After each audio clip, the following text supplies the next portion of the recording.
Yeah, let's get it going. It's your boy G Bush. We got a great show planned for you today. And as always, we want to thank you guys for being flexible. But the show shall go on at all times. We will find a way to get back and ready to go. And we appreciate your patience right today. We got a great show today. And it's a show I've been wanting to get to for about a couple of days, man. I've been wanting to get, but I've been holding myself back.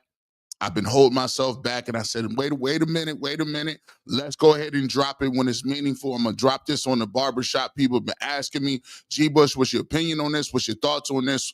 And we're gonna give it to you today, man. We got a lot to talk about. We got some good stuff to talk about. Shedeur Sanders doing something in the city. We got some tough stuff to talk about. Quinshot Junkins in the fallout from that.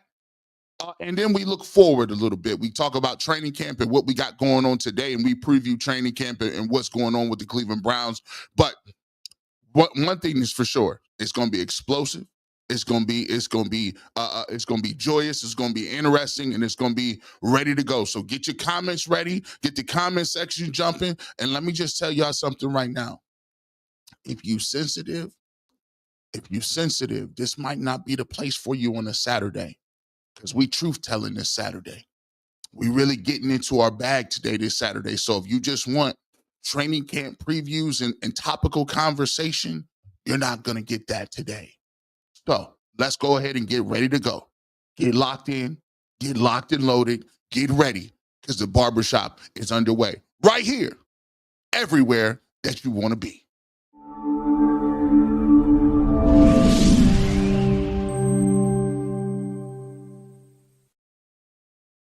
Quality, service, atmosphere. You're next in the chair. Feel at home in the barbershop. G. Bush offers a fresh cut on sports. The barbershop isn't just grooming for guys. It's culture, it's lifestyle, it's sports. And it's now the barbershop is giving the sports scene a sheer shave and shine.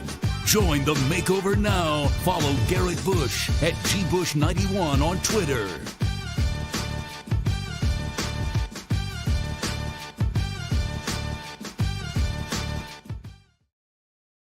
Oh, yeah. Let's go. It's time to get into the barbershop, get that energy level up. It's still early enough where you can get that cup of coffee. We ready to go. Shout out to my wife. She really hooked this one up. I think, let me take a sip. Yeah, it's a good one. Shout out to you. We ready to go. If you tapped in on Facebook, what's up? Say what's up on Facebook. I see y'all out there. If you tapped in moving around on Twitter, you know what it is. It's the barbershop on Twitter, GBush91. Follow, best follow in the game. I actually got time enough to argue back and forth with y'all all the time.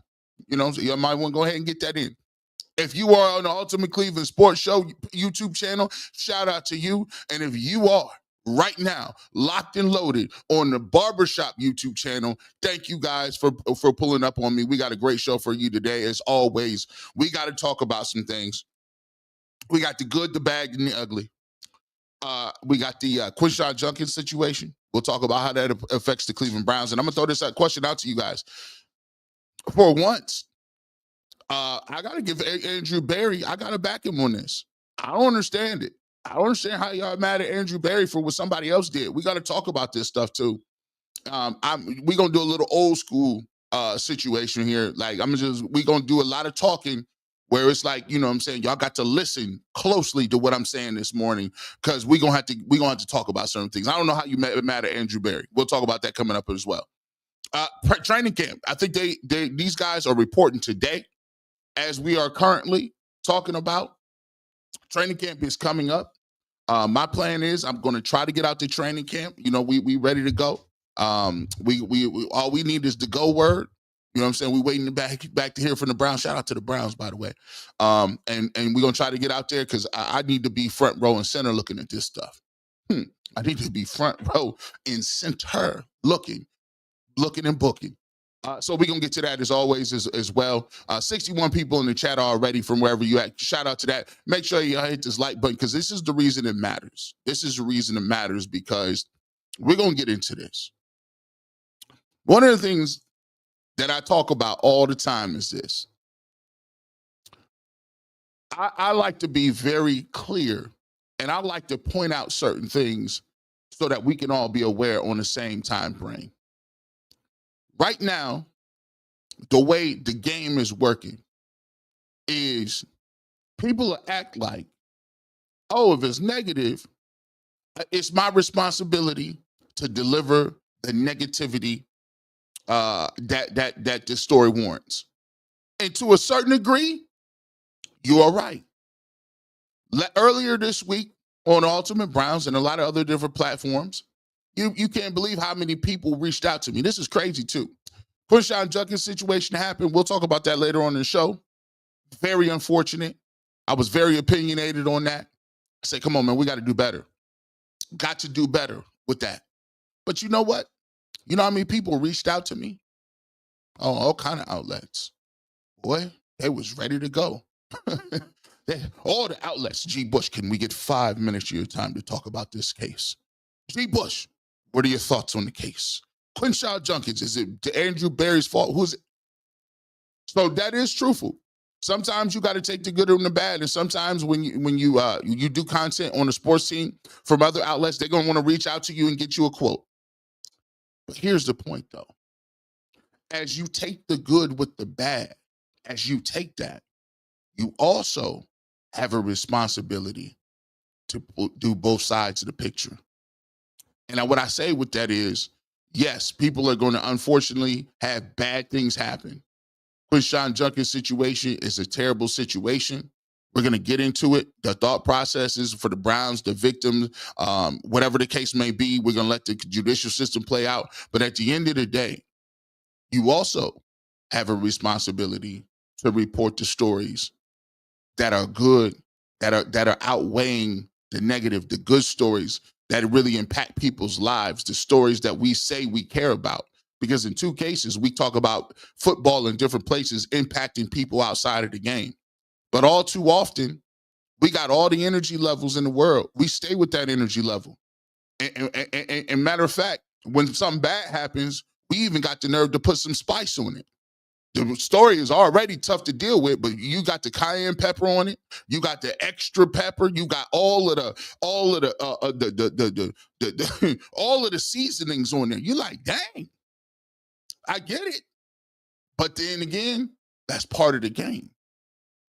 But I will also tell you that if you got the seasonings on that, when something good happened, I expect to see you. I expect to see you poking out and looking around and say, you know what? We ain't seen that before. I expect you to be, and I expect you to be with the same energy level that. See, this is what I'm saying. What these guys need, I need that same energy level when stories like this break. And I go back to a case, and I always talk about it. The reason why, and a lot of people still don't like it to this day, they don't like it. They will continue to talk about, well, G. Bush, you was doing it, Deshaun Watson. I said, listen, let me tell you something. The problem I got with most people is that people in the city jumped off a porch off the top of the turnbuckles and was waiting to do victory laps and was not doing their homework on the Deshaun Watson case. And my problem was when Justin Tucker came around, everybody's mouth was shut. When Justin Tucker came around, nobody had nothing to say. When Justin Tucker turned around, they turned around and looked around like, oh my goodness, I don't know what's happening. I've never seen that before. When Justin Tucker got them little games, we heard nothing. And they said, well, it's a kicker and it's a quarterback. It's night and day. No. If you're going to be tough, you got to be tough all the time, bro. I like to see the same energy. And in this case, we saw a lot of people. We saw a bunch of people flip out on some traffic tickets. We seen a bunch of them flip. We seen people, even though I know I travel 3 times the speed limit in my Mercedes, in my G-Wagon, in my Lexus, in my Hummer, in my Chop convertible, in my BMW. I know we be flying around these school zones, be going 90,000 miles an hour, but I can't believe he did it. And we came and talked about it. We got to it. See, but the stories, and I wasn't even gonna go this tough, but the stories and the extraness of the speed tickets really wasn't the problem. See, what I got upset is this rumblings came up a few times. And let me just get to it. Because I really think people is getting kind of comfortable out here in terms of what we talking about. Y'all got a real comfort level in talking about these stories when it deals with the community. Let me give you an example. When Shedeur Sanders first got here, he went and talked to a city or a school in the inner city, right? He pulled up unannounced, showed up, did his thing. First thing we heard was he doesn't do that anywhere else. Shout out to all the people that have been following him since day one. Y'all so eloquently pointed out he's been doing this in every city. He done it in Miami, done it in Colorado, did it in Jackson State. He's been doing that. That's just what he does, right? And so they back off a little bit. You come out and you say, oh, well, it's just to get his reputation back clean. And this doesn't really mean, first of all, I got a problem. I got a problem with people who are talking about what you're gonna go do in the Black community. I have an issue with it. Don't minimize a position and don't minimize the impact that the community has when you're not in the community. Don't minimize what that means to them boys and girls that's in that community when you're not from the community. And they try to play you like you don't have a right to speak on what it is in your community. It's time out for that. You got a heritage. Shedeur Sanders got a heritage, and his father taught him his heritage. There ain't nothing wrong with a Black man understanding the plight of the people that in the community he comes from. So first and foremost, you shouldn't, if you're not going and doing the same thing he's doing in that community, if you not taking off your job, pulling up in inner city schools, then you shouldn't have no opinion on whether he's clout chasing or not.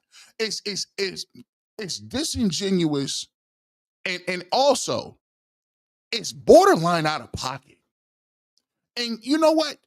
It makes me upset a little bit because for neighborhoods and disenfranchised places who don't get people that go there, who don't get the dollars to make their schools better, who live in poverty, who don't have the availability of private teachers, who live in crime areas, for you to suggest that somebody is going over there to clout chase for what? I continue to tell people all the time, and this may make you mad or not, Shedeur Sanders is already rich, man. Don't y'all get it? He already got the bag. He don't got to do nothing for optics. He's half the reason you mad is because it is like that. His dad is rich. He's independently rich. His brother Shiloh is rich. First of all, I don't know why people in Cleveland is mentioning Shiloh either. I don't know what that is. He played for the Tampa Bay Buccaneers. He ain't got nothing to do with this. If you know, you know. But the situation is, they independently wealthy. He don't got to do nothing for no optics.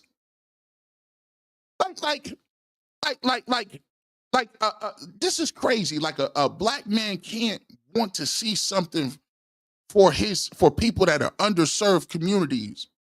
He got to be doing it for another alternate reason. That's crazy to me. That's crazy to me. Like you saying that G. Bush, I got a passion about this, and this is a thing. I go talk to schools. I don't got no cameras with me. The only person documenting is my wife. She goes with me to these places and she pulls up, and that's the only person I got with me. I go to jails, I go to prisons, I go to detention centers, I go to schools, I done been to nursing homes. Ain't nobody gonna know that. And for a person who does that, For a person, I go talk at Ohio Media School. I go talking to my high school. For a person who does that, and is a person who is intimately involved with trying to make sure that people who had less. I already told y'all. I feel I got a burden, and I can understand where we coming with this because I had the ability to have a mother and a father that have been married forever. They are both college educated. They both had degrees. My dad got a degree in the 70s. My dad worked at the Stark County Board of MRDD for years. He worked in a workshop, and the workshop setting is dealing with mentally handicapped individuals, helping them guys have a life and going out and doing different things like working and putting pieces and parts and putting things together and using that. And I worked there for 2 summers working with individuals, and it showed me so much about how much you could just give to somebody and it transformed their life because those people are interested in coming to look and see that. So I feel I had an advantage over a lot of individuals who did not have the same rearing, who didn't have the same background, didn't have the same things that were afforded to me by having a mother and a father that stayed in church, that my dad went nowhere. If I needed money today, my mom and dad is still there. And if you ask anybody in the industry, when I go to award shows, who with me? My mom and dad. I go to a party, who I'm going? My mom and dad. They part of my company. So when you say that people got to do something for clout, I look at you and say, you don't even understand. If you ain't never been where I've been at, stood where I stood at, actually, I'm giving you a courtesy to even let you comment on stuff like that. And if that's too tough for you, maybe you need to look in the mirror and understand, well, maybe I'm the one out of pocket. When people, and this is the thing we got to get to. When I go to these other communities and I go look at other communities around in other pieces and parts of the country, other groups of people do for their, that's like going to the Amish community. I used to work in a hospital, and I thought the greatest thing in the world was this.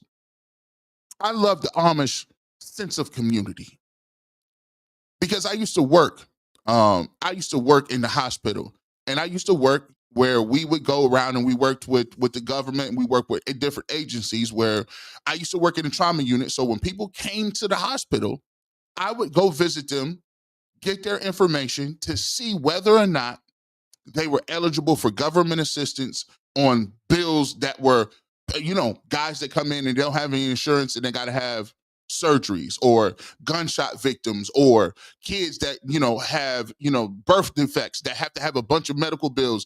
And I would go in and talk to them to see if they would qualify. So I used to always go into the room, and I never understood this. I wouldn't go into the room, and the first time I went in the room, there was some individuals that were happened to be Amish, or I believe they were even Amish or Mennonite. I can't, I don't remember, but either or. So I go and I talk to the father, and his son was going through a bunch of surgeries at the time.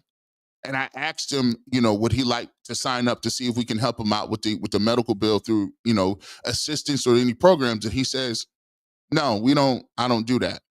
And I was confused. So what you mean you don't do that? He said, no, we don't accept charity.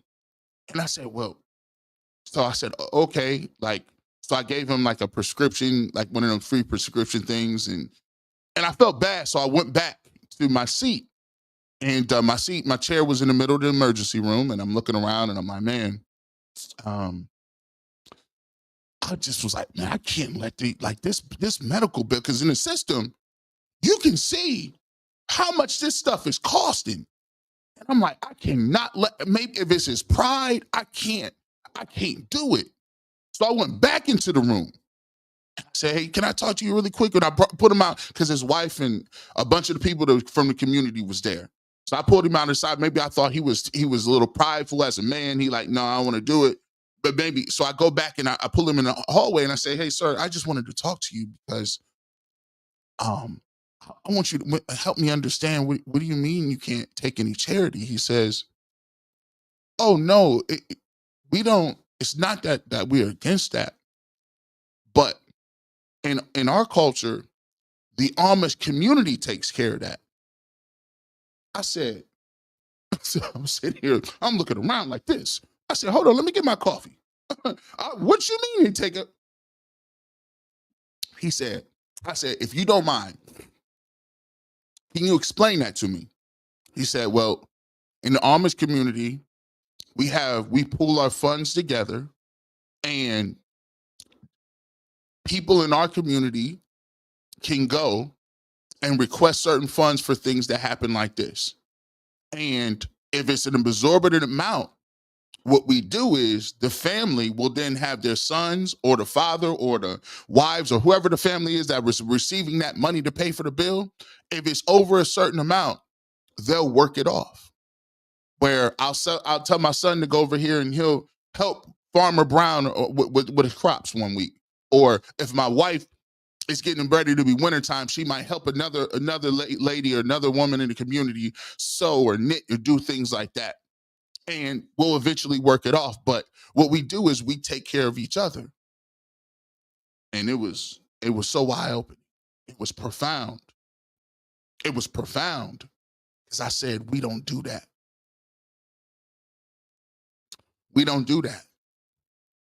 That's crazy. Can you imagine? Can you imagine that your community say, don't worry about it. Don't worry about it. It ain't up to the government. It ain't up to that person. Don't worry about it. If something happened, if you lose your house, if you had a flash flood, if your crops that year weren't good, if your kids don't have no clothes, if you ain't got no food for the week, don't worry, we'll take care of it. That's community. That's a sense of community. That's a sense of well-being. And that taught me that we was out here faking and fronting. There's a bunch of people that don't even believe in community. People sitting here saying in virtue signaling, that is what it truly means. That is what it truly means to be community activists.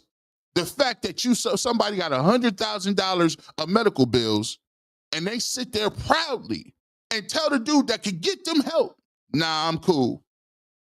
Don't even worry about it. I'm gonna worry about my brothers and sisters got it. That means you're locked in. That's the levels to it. And so from my experience where I come from and my experience and how I move, I got exponential respect for Shedeur Sanders. You know why? I don't care nothing about no touchdown passes, really. Let me tell you that right. See, y'all get it. See, I'm bound by a specific code. I'm bound by the rules and regulations that God sent to me. And for me, I don't really care nothing about no touchdown passes. That ain't gonna help you in life. Life ain't about no touchdown passes. And I would like to see the Cleveland Browns be great. I would love to see the Cleveland Browns and Shedeur Sanders make it. But let me tell you something. After what I said, after what I seen, and if you're new to the channel and what you see, I told you this ain't for everybody. Somebody, I'm like, gosh, I didn't know it was Sunday. He's having a sermon up in here. But let me tell you this. From what I saw, from the stuff that he did a couple of days ago, that put me in a position where I said, I see what they was talking about. I see it. Because you could say you saw it. Like, oh, I knew Shedeur was a good dude. I knew he was a good kid. I knew he was I had been following just like y'all. But guess what? Sometimes you got to see the impact.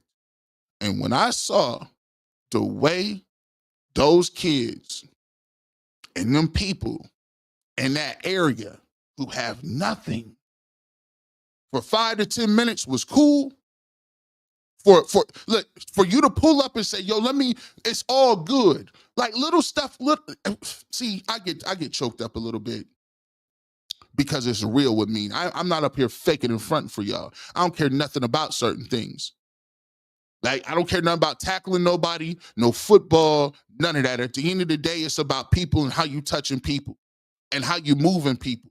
What are you doing for the people? So I take it personally sometimes when I hear this stuff, because you don't have a right to speak on certain things. We give you a luxury to speak on certain things. And I'm dead serious right now because people think it's funny.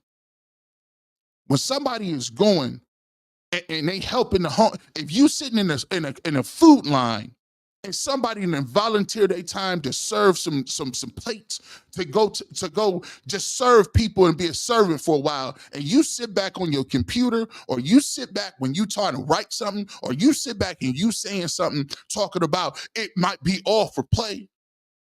I can't. I have to calm myself down because I don't respect you.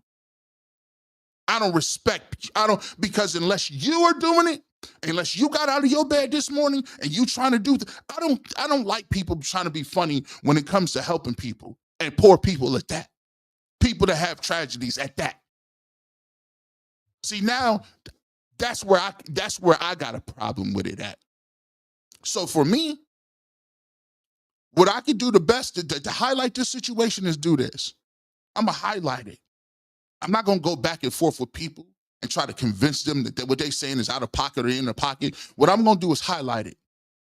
And it's up for the people in the community to say, we don't pay attention to what you're talking about.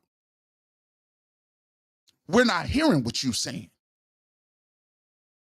You have no impact on the way we move and support. And that's why I understand y'all now. I get it. I get it. I get it. Because he didn't have to do it. Salute. We're going to show people saying, well, what you talking about? Well, I'm going to show you. I'm going to document it. And then I got a very special clip coming up. Earl to Pearl, my brother. Yeah, excuse me. I get emotional sometimes. Earl to Pearl, my brother. He has Cecil Shorts on. Both of them contributors for the Ultimate Cleveland Sports Show. Cecil was on. And this is courtesy of 92.3 The Fan. I'm going to play this early because I really think that Cecil hit it right. These are two guys that come from the community. Cecil is from the Cleveland community in the streets. Earl from the community in the streets. Don't take it from me, take it from them about the impact that this had. Let me go ahead and put this up here. I've never seen what Shedeur Sanders is doing this early on in a player's career. Like, I've never seen that before.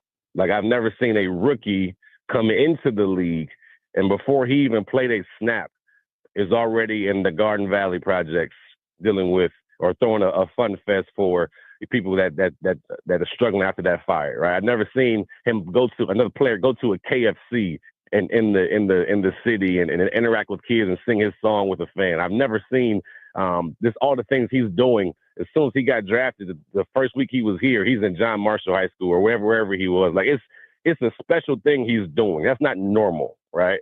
And what he's doing is he's winning the fans over. He's winning the city of Cleveland over. He's winning the surrounding cities of the surrounding suburbs of Cleveland. He's winning those fans over. And when you do that, when you got them on your side, oh man, we're gonna rock for you. Y'all know that, Spence and Earl. We're gonna rock for you no matter what. When you get back to your community and you're there and you're present and it's genuine, right? It's genuine. And that's what gives me, to me, it's genuine. Because a lot of the times the guys will go after they have a Pro Bowl season or after they made some plays in the game, or you'll see them out there with their jersey on and it's all these Browns people around them. This is genuine. This is him and his crew doing it because he wants to do it. That's a really big deal. And again, this brings hopes to everybody watching. Man, look, that's somebody from the community. That's somebody I didn't know where Garden Valley was. I'm from Canton, Ohio. I don't know where, listen, I know where Highland Park is. I know where Chips is. I know where, shout out to the people that know that if you know, you know. I know where Mahoney Manor is. See, this is the thing this is why there's a level of collective identity. Because there's a hood, even if you ain't from the hood, you know somebody that is. If you ain't from the hood, you got a cousin that live in the hood. If you ain't from the hood, you go to school with people from, so that's why it hits different. It's a hood everywhere. We all the same. Well, it's look, it looked the same. It's the same problems. It's the same energy. So when he do that, people say, why are you so popular? You got to get in the culture to understand. See, the barbershop is about sports, music, and culture. See, the music tells the story of our culture. The music details, that's our descriptions of what goes on in the hood. And then culture. And my job is not to just, see, when they was telling people to shut up and dribble, I said, you say that to me, I'm offended. You might as well call me out my name if you tell me I'm a thinking, breathing, intelligent young man who is more educated than you at all levels. How dare you tell me what I can speak on and how I'm gonna move? That's almost like saying, shut up and dance. I told you this was spicy. Listen, I'm telling you. Listen, this wasn't one of them. If you came to get, who's taking Quinshon Junkins carries, this might not be it. The numbers might not look good on this one, but all I need is a couple.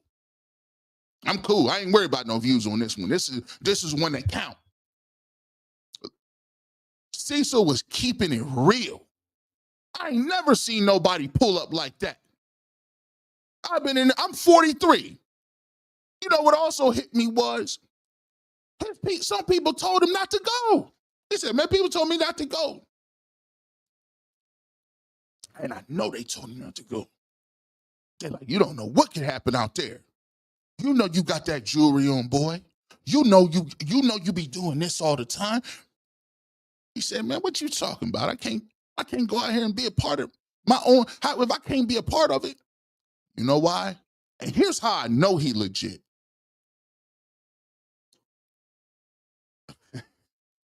Here's how I know you legit. When you go to different places, I got to ask for protection when I go in there. And I'm not talking bodyguards.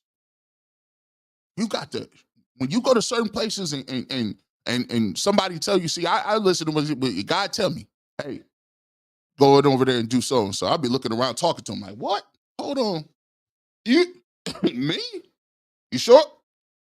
So I told you to go ahead. Didn't I tell you to go over there? Right? And then, but if he told you, you got peace of mind. And only you know if you know. If he tell you, I got peace of mind now.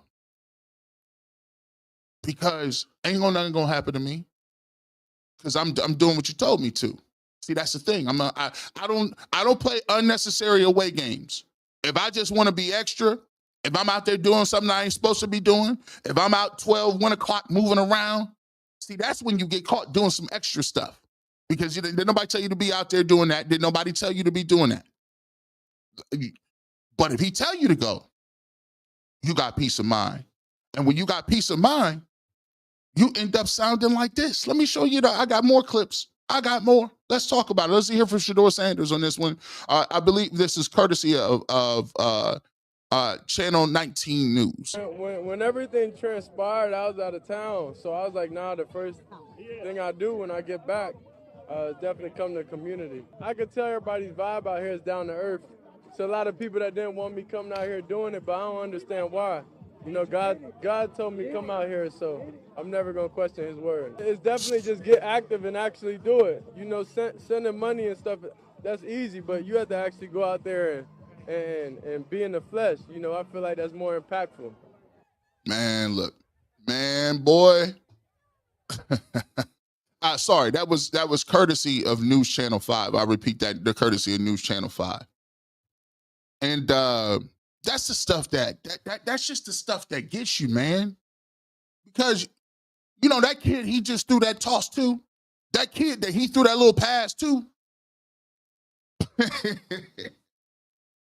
That means something, man. It means something.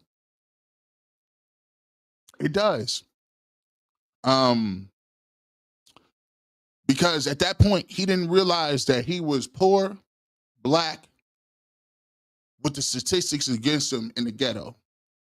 For that moment, he was just chilling, having fun, and a player who he thought would not give him no time of day, pulled up to play football with him. The stuff that normal kids get to do every single day, but not in specific areas. You know why? It's dangerous outside. It's drugs being sold.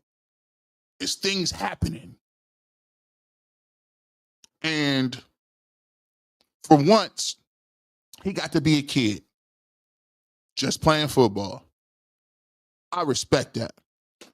I respect that at the highest levels. And I don't care what happened. I don't care if he throws 6 touchdown passes. I don't care if he go to the Pro Bowl. I don't care if he ever played down for the Cleveland Browns. I want to see him successful. But what he did means more than people will ever know. He good with me. I'll still keep it real. If you throw some interceptions, I'm going to tell you through some interceptions. But he okay with me. Because it's a lot of people that don't give a crap where we come from, how we got here, how we surviving, what we doing. They don't care about that. So you know what? It means something when somebody at that level comes back and says, you know what? Don't you ever believe that lie. You are worth it. You can do something special. And when you get to a point where you make it, you don't have to. You don't have to not be around your own people. Let me just play the rest of it. I'm going to play the rest of it. This is from 19 Action News, and it talks about the impact that this has on the community. And this is courtesy of 19 Action News. It is quite a stark contrast from a couple weeks ago, June 23rd, when there was an explosion here. 44 units at the Rainbow Terrace apartments were damaged, more than 100 people displaced. But now if you look around, hundreds of people are out here. Everyone has a smile on their face. I don't know if you can see in the distance, but Shedeur Sanders is out here playing football with members of this community. On the other side of this valley, there's food trucks, different games, inflatables, free haircuts. I talked to members from Shedeur's team. He said they pulled this thing together in about 5 days. Everything is free. They just wanted this to be a fun, uplifting community event for these people that truly have been through so much. Of course, everybody know about the situation, everything that happened here, and I was out of town when it happened, so I was able to put things together, structure things the best we could in the small amount of time we had. To make sure everybody's accommodated. It's bigger than football, you know? Like, it's bigger than football out here. Browns rookie quarterback Shedeur Sanders is a guy that is very new to Northeast Ohio, but he's already organized a few different community service events, just not only to meet different members of the community, but help out areas that there's need. There was one woman walking around that I spoke with who said, I've grown up here my whole life. I've never seen something like this. To have a guy like Shedeur with the platform that he has to be able to bring members of the community together and be able to help out is something this community is very excited about. I also spoke to Councilman Richard Starr, who told me that everyone that was displaced from the fire has now all officially been rehomed. So that is great news. In Garden Valley, Leah Doherty, 19 News. That is courtesy of 19 Action News, and it's just a good site. It's a great site, man. Listen, it's one of the stories. It's very rarely that you could get a story where it touches people like that, right? It's very rare that you see something like that. And I think it's important that, yes, you talk about the tertiary things and the bad times and some of the different things that happen. But I also think it's important that you must document, you must highlight the things that are impactful. You have to. And look, some people will say, well, I don't want to hear this. I just want to talk about touchdowns. Well, listen, so be it. So be it. Shout out to the Clips, by the way. #1 album in the country. But, and you have to pardon me, because, like, to me, it's real. To me, it's real life. You know what I'm saying? It's real life. And real life is always go over Trump these games. at the end of the day. So for me, when I saw the story, I said, dang, this is impactful. And that's why it's important. And I thought Earl did a great job. If you have not checked this out, please go back and check it out for me. Ultimate 216. He did 2 episodes. He's been grinding over time. And I know this is impactful for Earl too, who's been going through a whole lot of stuff in his family. You keep him up in your prayers. He's been, he lost his mom, he's lost his aunt. I know he wouldn't mind me putting out there because he's about people, hearing the story. And he talked about in his podcast and his blog about why representation counts. And I thought it was crazy because he had Cecil on. And here's the reason why representation counts. It's because we need to be able to tell the story of the impact. If you're not plugged into this, what's happening, how can you then tell the story and the narrative of what's going on? If you're not intimately involved, if you ain't been from there, if you ain't been touched by it, if you ain't had to walk through in them shoes, how could you give what I'm giving right now? To some, it's just a smokescreen or something people talk about. But to other people, it's impactful. So it counts that people understand intimately the stories that they are commenting on. You understand the plight of the people that you're talking about. It matters. So go back, check that out. I thought he did a great job because if it was not for these outlets, if it wasn't for people illuminating this, the general public wouldn't get an opportunity to see it. And so many people said, G. Bush, why is it? And I didn't hear this story. Where's this story at? Why is this not being broadcast? Why is this not leading the channel news? Why is this? Well, look, it ain't going to do as many clicks. It ain't. This ain't going to do as many clicks. You get them speeding tickets, it's going to do numbers. Because it reinforces what you already want to think, right? Let me show you how it works. I say something negative. You watch what I say something negative. You refute. Once you refute, guess what happens? Now everything is like, oh, well, now it's one side against the other. When you get one side against the other, the algorithm loves it. Because now it encourages you to put out more information that's inflammatory. And guess what? You're going to jump right back on and refute it. But when you do a story like this, people are smart. Ain't nobody going to touch you with a 10-foot pole. What you going to say? You going to look crazy? You going to throw shade at somebody going to a community where their houses burned down? No, they ain't going to say that. They ain't going to act like it happened. Nothing to see here. Nothing to see here. It's all about touchdown passes. It's just, are you in your playbook? Told y'all. Let me get to these comments. I've been ranting long enough. Let's see what y'all got to say. See what y'all got to say. What you got to say. Hey, K Journey. Hey, Cousin G. Hey, barbershop family. What's going on? How y'all doing? Lee, Mary Kay gotta be fed up. She might be upset. She might be upset. Rodney, do funny. We thank you for the super sticker. We appreciate you. Yoshi Doshi 2006. Shedeur is a franchise quarterback. Both of us are players, a man. Sanders and Mike Hall showed up while others ignored it. Team and community leaders. Who cares about the community? I got two of them that do. Let's Coach see this. Hey, I always told you. Hey, I can't make everybody report on it, but I already know what my job is. Everybody ain't got to report on it. That's what I'm going to do. Everybody ain't got to. My job is to do what I'm supposed to do. Yoshi Doshi, I heard Earl and Cecil this morning. Sanders and Hall bring hope. They bring hope to 4-year-olds. He brings hope to me at 42. Be a good human always. I think that's what the point is too. I think we're not gonna. And here's the thing too. Somebody said this, and I forgot.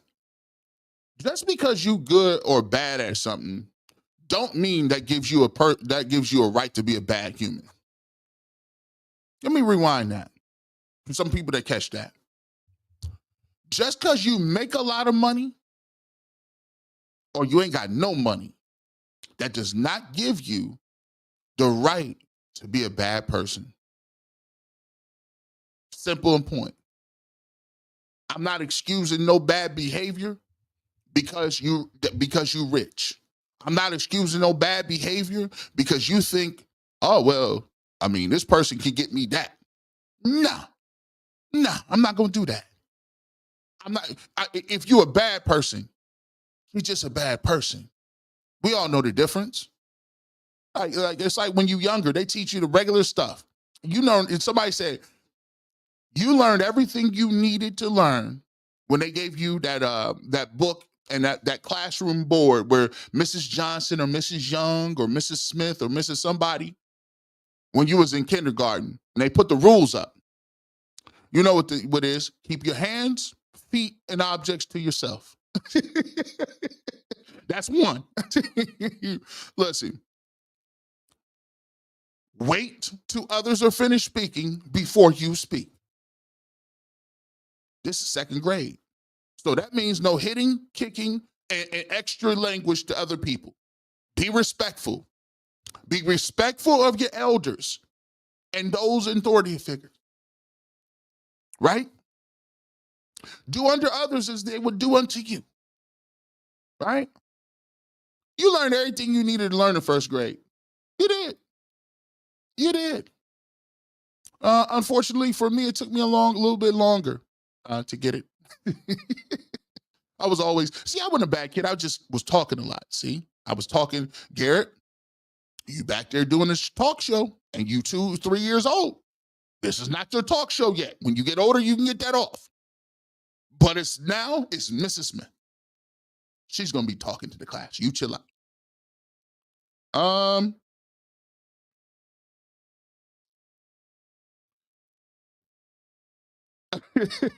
If Sanders goes on a darkness retreat, please get scared. That's another thing. Look, it could be worse.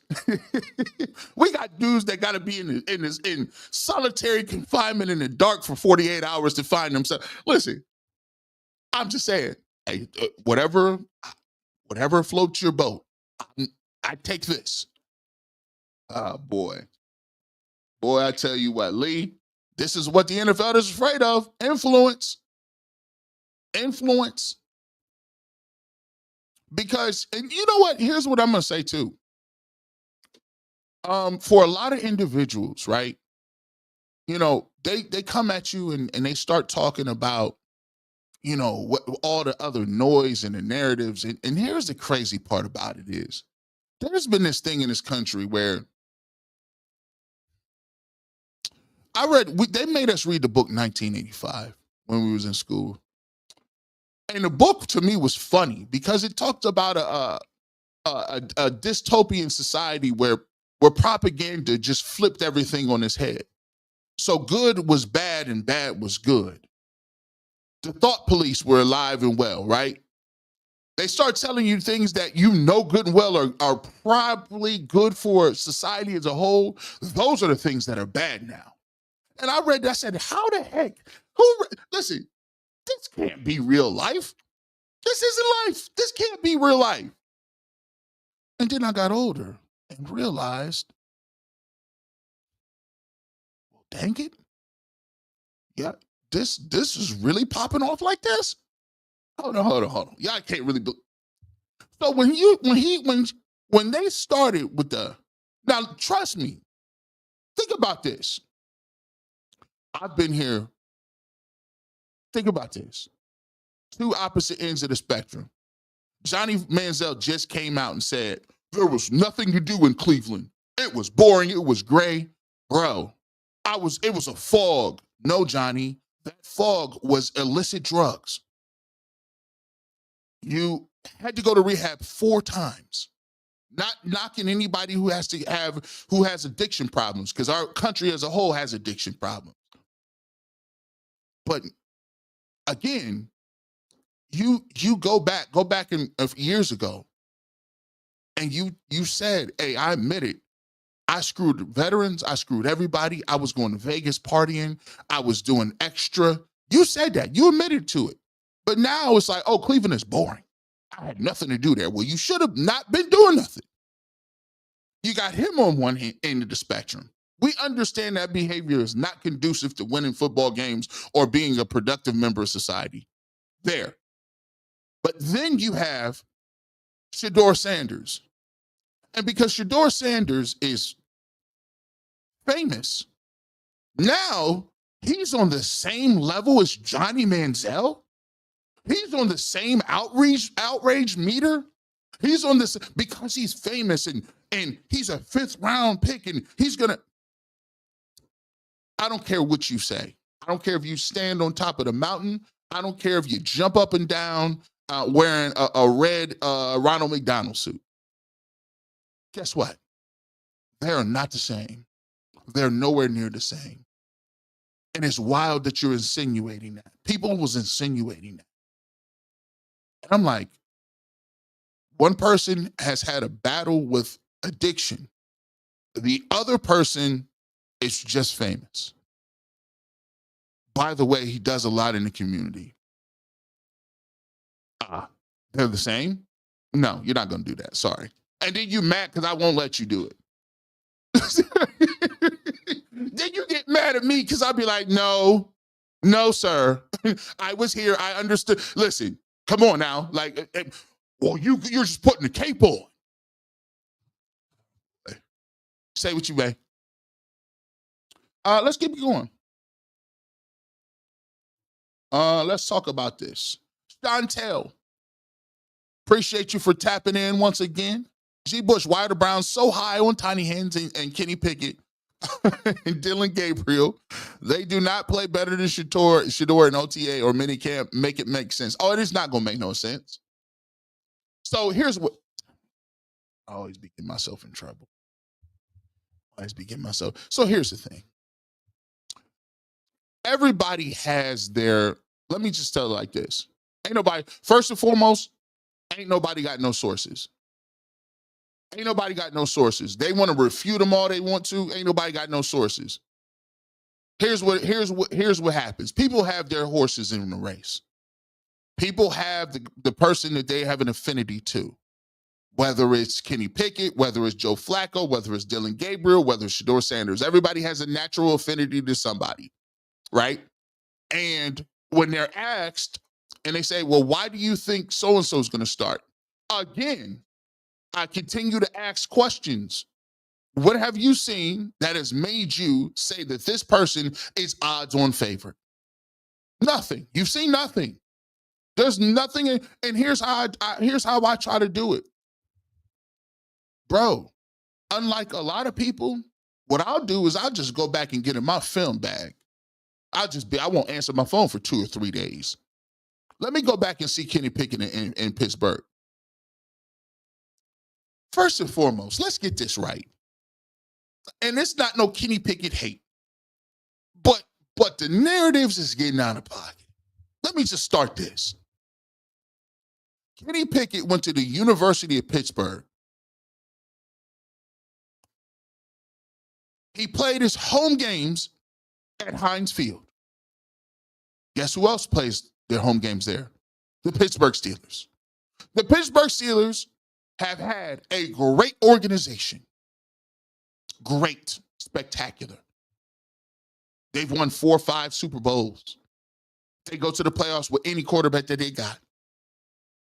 They saw him in their backyard. They drafted him in the first round. They played him. They decided that he was not good and moved him. Guess where he went? Philadelphia. The last time I swore Philadelphia was in the same state of Pennsylvania. He went there. He's the backup to a Super Bowl winning quarterback who runs the ball a lot. Instead of keeping him, they traded him for DTR and a 5th round pick. So you had 2 organizations that got to look at him. 2 organizations that watched him play games. And I think it's funny.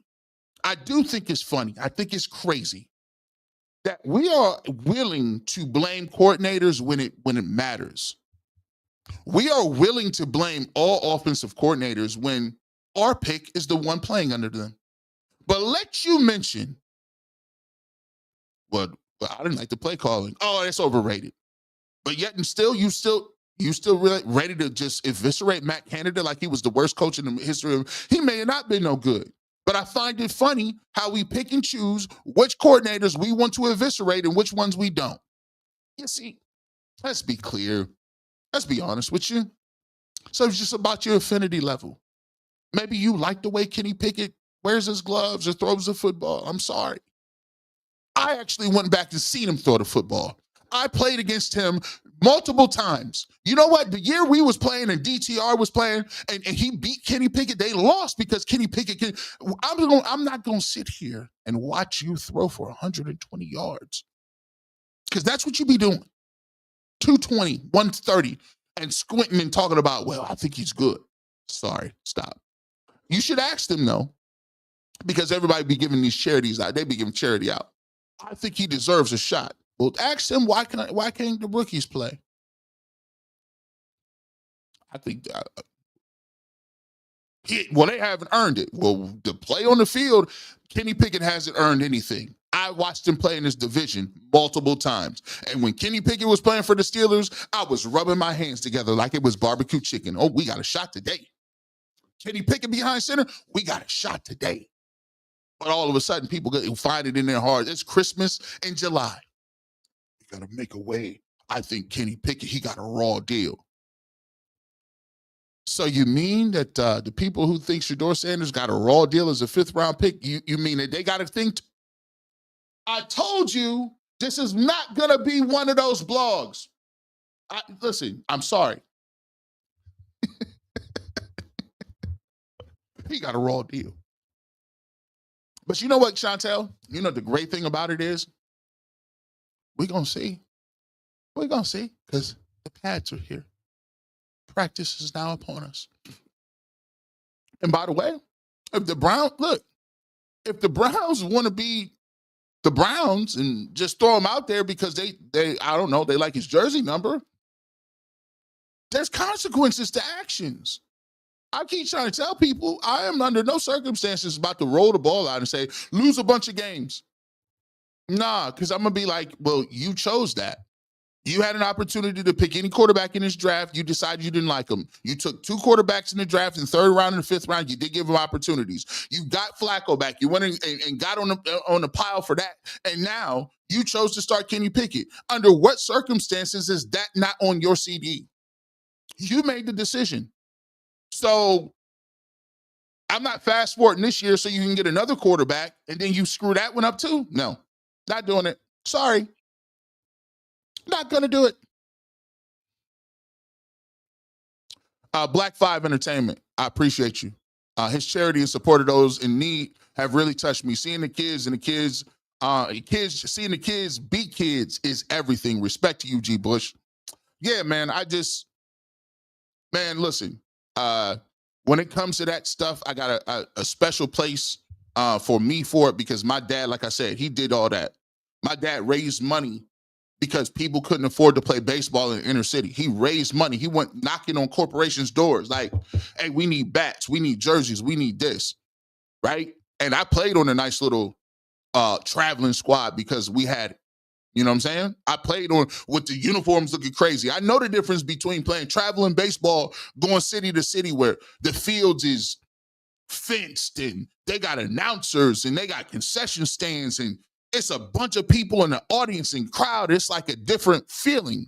And I understand it to be in the middle where the bases and the chalk lines ain't there. And you got one umpire, not 2. And you ain't got no fences and you got jerseys, but you ain't got no names, just numbers on the back. I done been in both worlds. So I understand the level of what that mean. I mean, he out there pulling up on dudes, man, with just playing. He playing him and Mike Hall. Shout out to Mike Hall because he was out there too. These cats out there playing tap football. It was grown dudes out there. I think see some 18, 19 years out here. Hey, Shedeur, I'm running this post corner. Hit me when I'm open. The NFL is lucky to have a family. I like the Sanders instead of they collude against them. Shaking my head. You know, by the way, I asked somebody about the collusion. It didn't work out too well. You know, you go if you do your research, you go check it. Man, they ain't gonna talk about that. They not gonna. And look, I ain't say it. Somebody else came up with it. But it's fascinating, ain't it? It's that collusion is fascinating. 3G, 12 all day. I know where Victory Square is. Shout out to you, my man. Shout out to 3G. We appreciate you. Frank, F the Tank 58. We appreciate the super chat. Shout out to the work you're doing. We need more Black media curating our stories from our perspective. The other media does not have the ability. And you know what? It's not. And you know the crazy part about it is I feel stupid even having to explain this about why it's important. Like, people, and trust me, some of the stuff that I say and some of the stuff can be misconstrued because people want to say, oh, well, you're race baiting or you're doing this race. And I said, listen, you got to ask yourself, if you're offended every time race is brought up, why are you upset? Why does that? I'm not speaking directly to you. Jay-Z said something. I'm not looking at you dudes. I'm looking past you. Because you think the end all be all is you're the entire perspective. When on the opposite end of the spectrum, we're not talking. I'm not talking to you. I'm motivating the people past you that are overlooked. You're looking at me while I'm looking at them behind you. But you don't understand that. Listen, I don't get offended. I don't be mad when people in the Chinese community are pro-Chinese.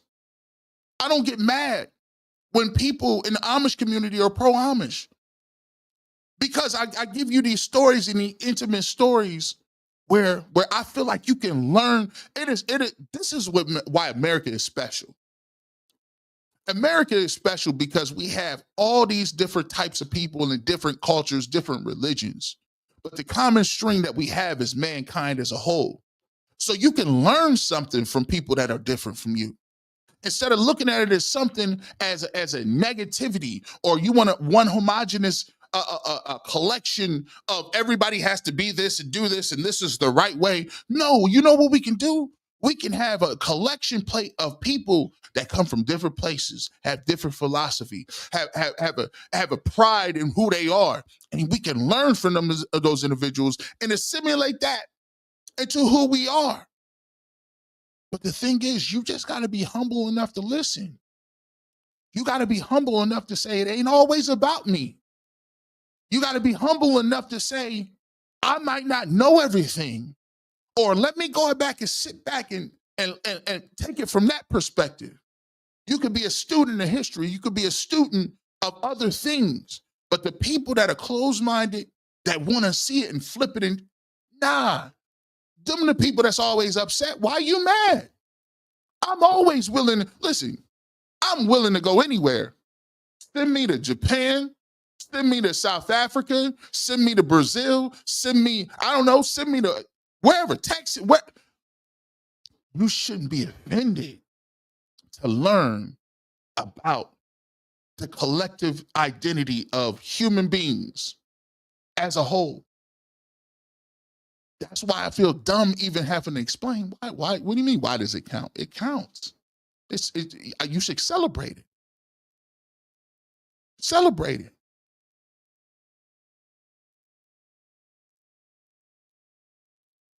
You read 1995? Is that why you're so smart? I read the Iliad and Odyssey. Is that why I'm so messed up? Books, man, books. Yeah. Listen, you know, our reading schedule, right? You had to Grapes of the Wrath.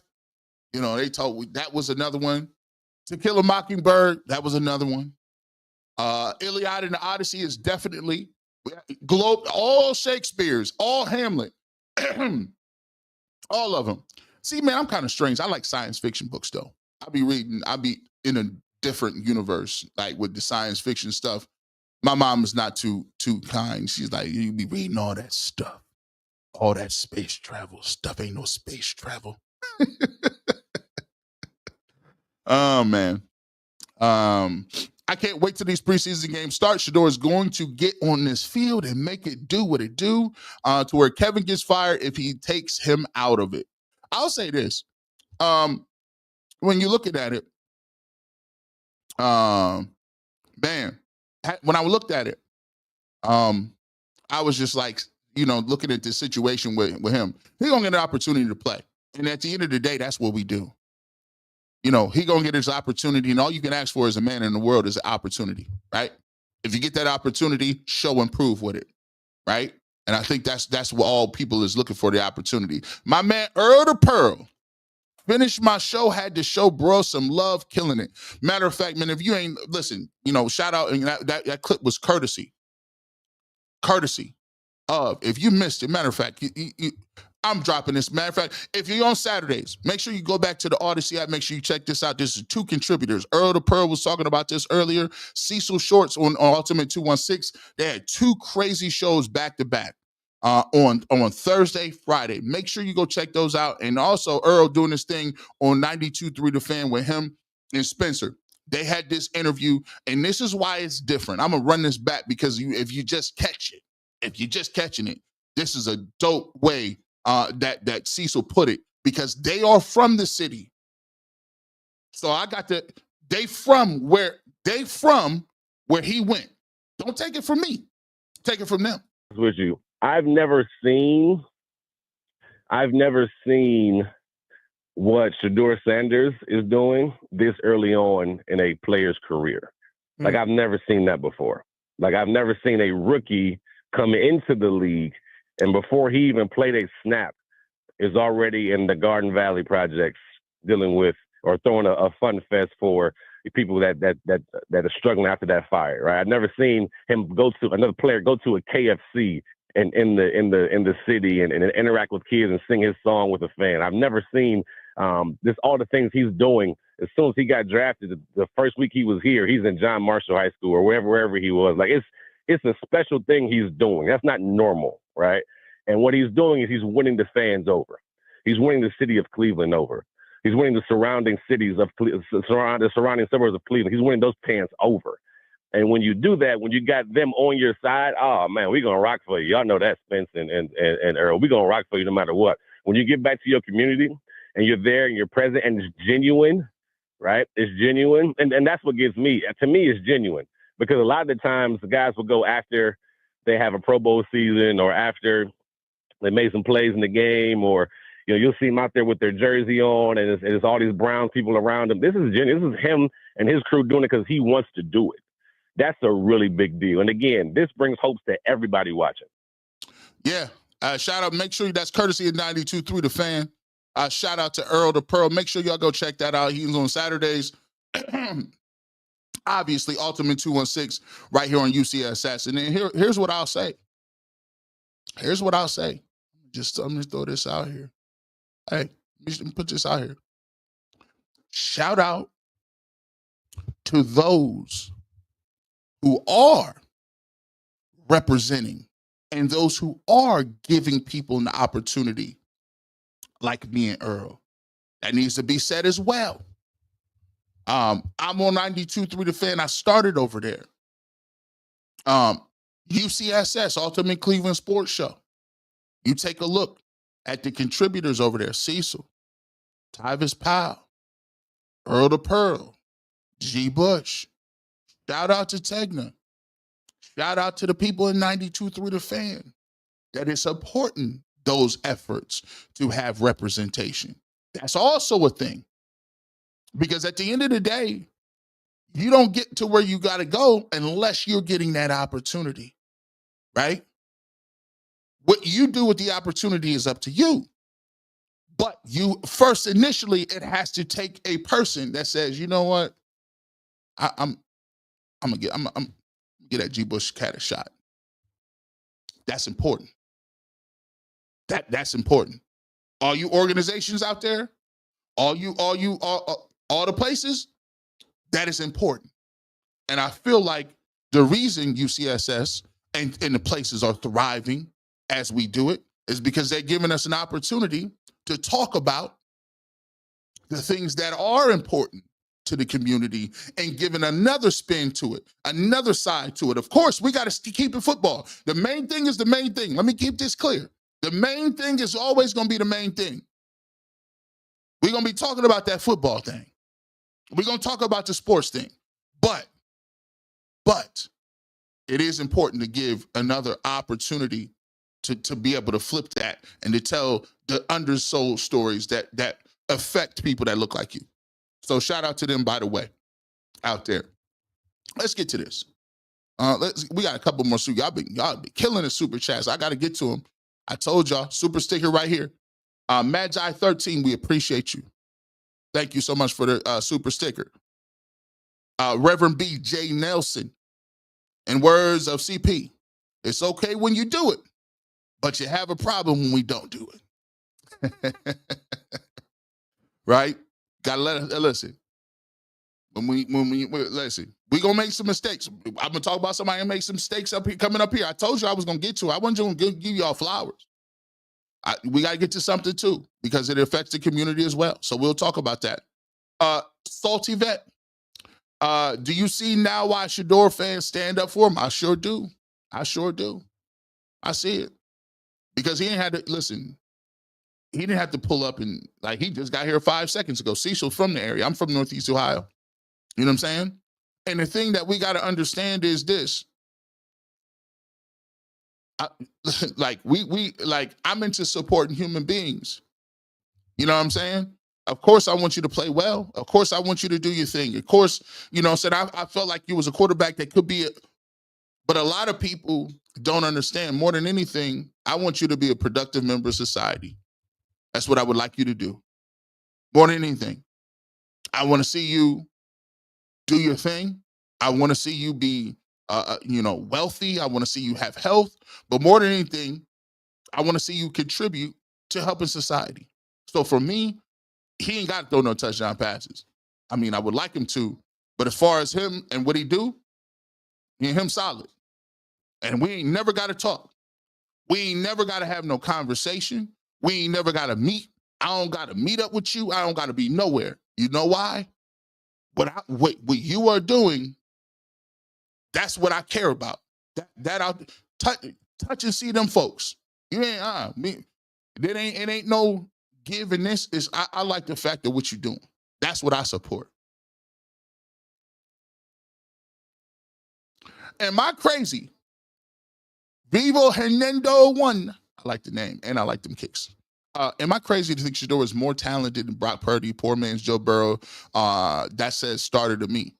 Listen, I can't wait to see what the game taught, because I done went back and I done watched all the games. All of them. I done seen them. And what I came back to the conclusion was, because you know how sometimes somebody will tell you something for so long, that's why y'all got to always remember the basis of what you say for football people, the basis of what's going on is the basis of that is the film work. And the basis of that film work is this. When people say certain things, I go back and bust down all the film. I'll be up 3, 4 in the morning. Let me go back and watch that. Let me get that all 22. Let me watch that. Let me watch that Arizona game from Colorado. Let me see what I learned from him getting smoked by Oregon the first year at Colorado. Let me go back and see what Prime was talking about. And by the way, for as many people that want to say like Prime is putting the cape on for Shedeur, we all know that ain't even the case. How many times was Prime cussing him out in high school? Put the ones in the chat if you remember that. He was on Shedeur crazy in high school in Texas. He was like, man, I said, what do you mean he was easy on me? Bro, listen, this man, like, Prime was all over him. So it wasn't like he was getting to get out a free jail card. The thing I like about Shedeur is, hey, as we highlighted in them videos, that ball is coming out on time. The football, the football is accurate. He knows where he's going with the football. He knows what he wants to do with the football. That is why, and I'm gonna take this one, and we're gonna get back to it. It's another reason why I be upset. I don't like this neither. I don't like this neither. Prove it. When you sitting here telling somebody they don't know their plays, prove it. Make them say names. Who told you? Who told you he didn't know his plays? Put a name to it. Kevin Stefanski tell you he needed to be in his playbook? He don't know the plays? Who told you he didn't know how to get out of the huddle and do? See, I don't play them games. See, that's been a trope for years. See, what counts is what you do on the field. But I don't like when people start moving to intangibles to prove what they're trying to say. I play football. I study football. All my friends played or study football. That's all I do. Now I do other things. I play video games. I like history and books and all that, but you know what I'm saying. So when you start saying in unison, he don't know his plays, who told you that? Did his offensive coordinator say that? Did Tommy Rees say that? Did the quarterback coach say that? Did Kevin Stefanski tell you that? How many times at practice did they have to restart the play because it was in the wrong formation? I need to know. Because when you play football, they say redirect, get on the line of scrimmage, that's the wrong formation. And the coach points that out. Now, granted, those are all things that are viewable. But when you start to acknowledge or try to say that there was a deficiency in you learning the plays, how, when, why, or what gave you that conclusion, I need to know it. Because other than that, that's your opinion. And frankly, let me just be clear. A lot of y'all not in the terminology enough to even know if you know the plays or not. You don't know the route combinations enough to even know if that's the right play or not. See, when you start to get down to the minute parts of the playbooks and what the routes are and what the protection scheme is, I'm not just giving you no glossed over, oh, well, he just needs to know how to get in and out of huddle. What the hell does that mean? Don't give me buzz phrases. Give me that real talk. You see, when you get up out of the huddle, how much time do you want him to be out of the huddle at?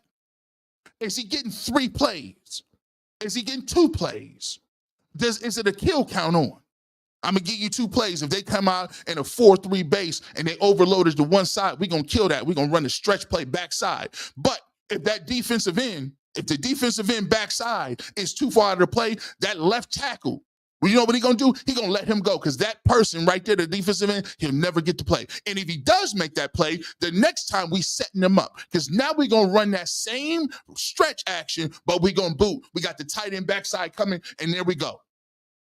Don't tell me buzz phrases and catchphrases.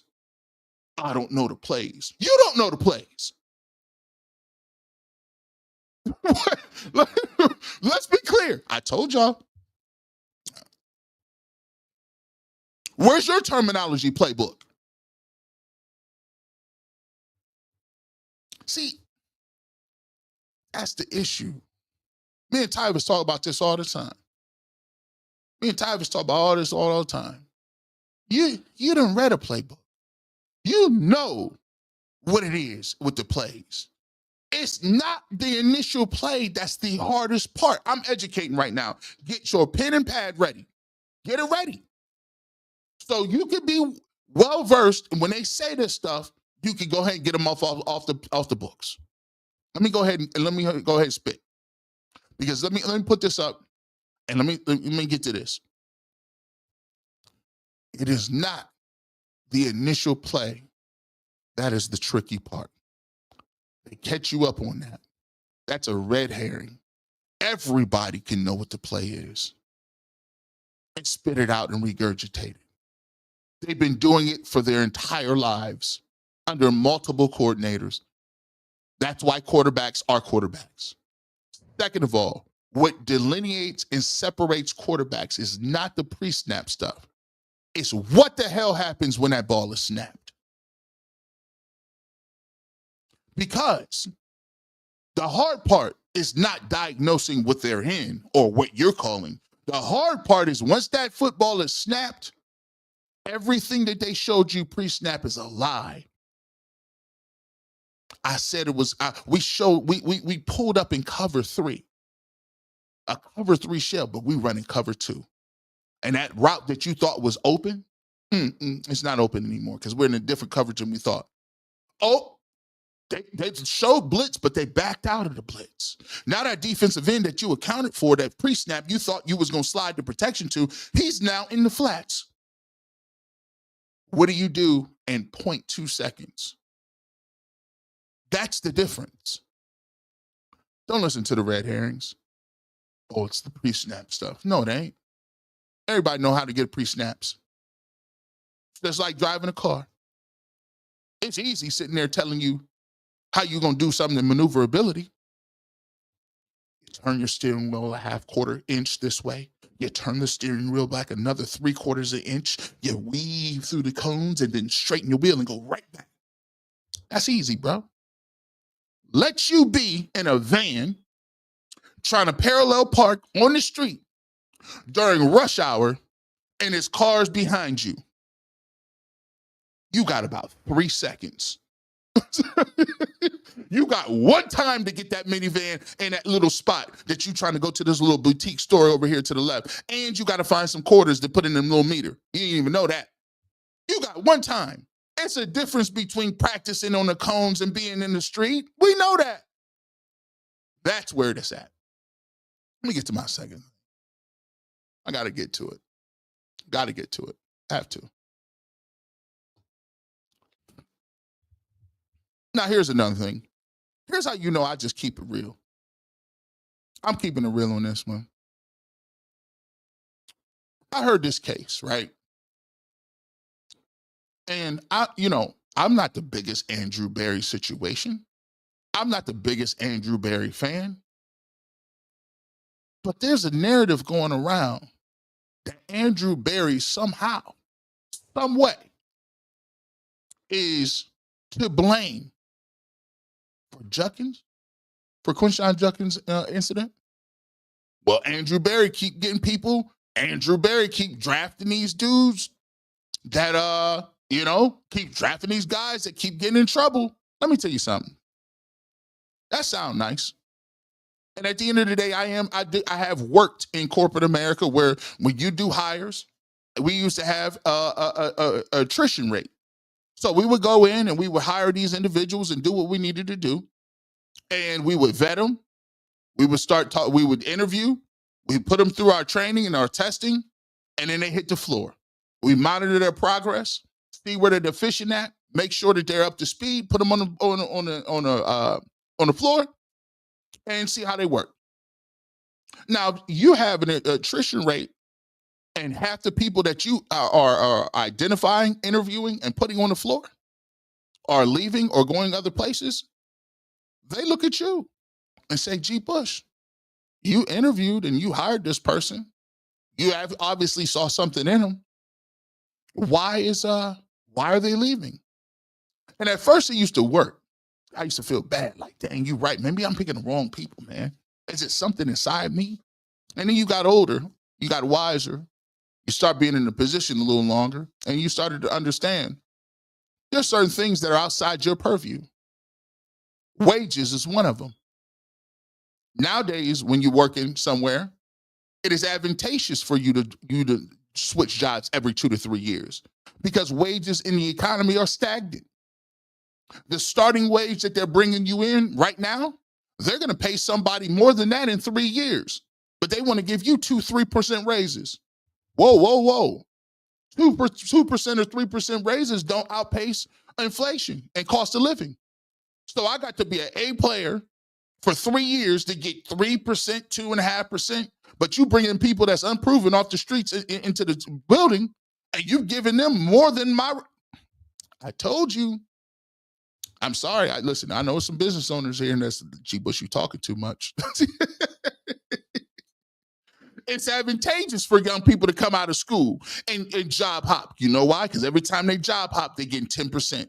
They're getting another 12%. They get another percentage over here because that's the going rate.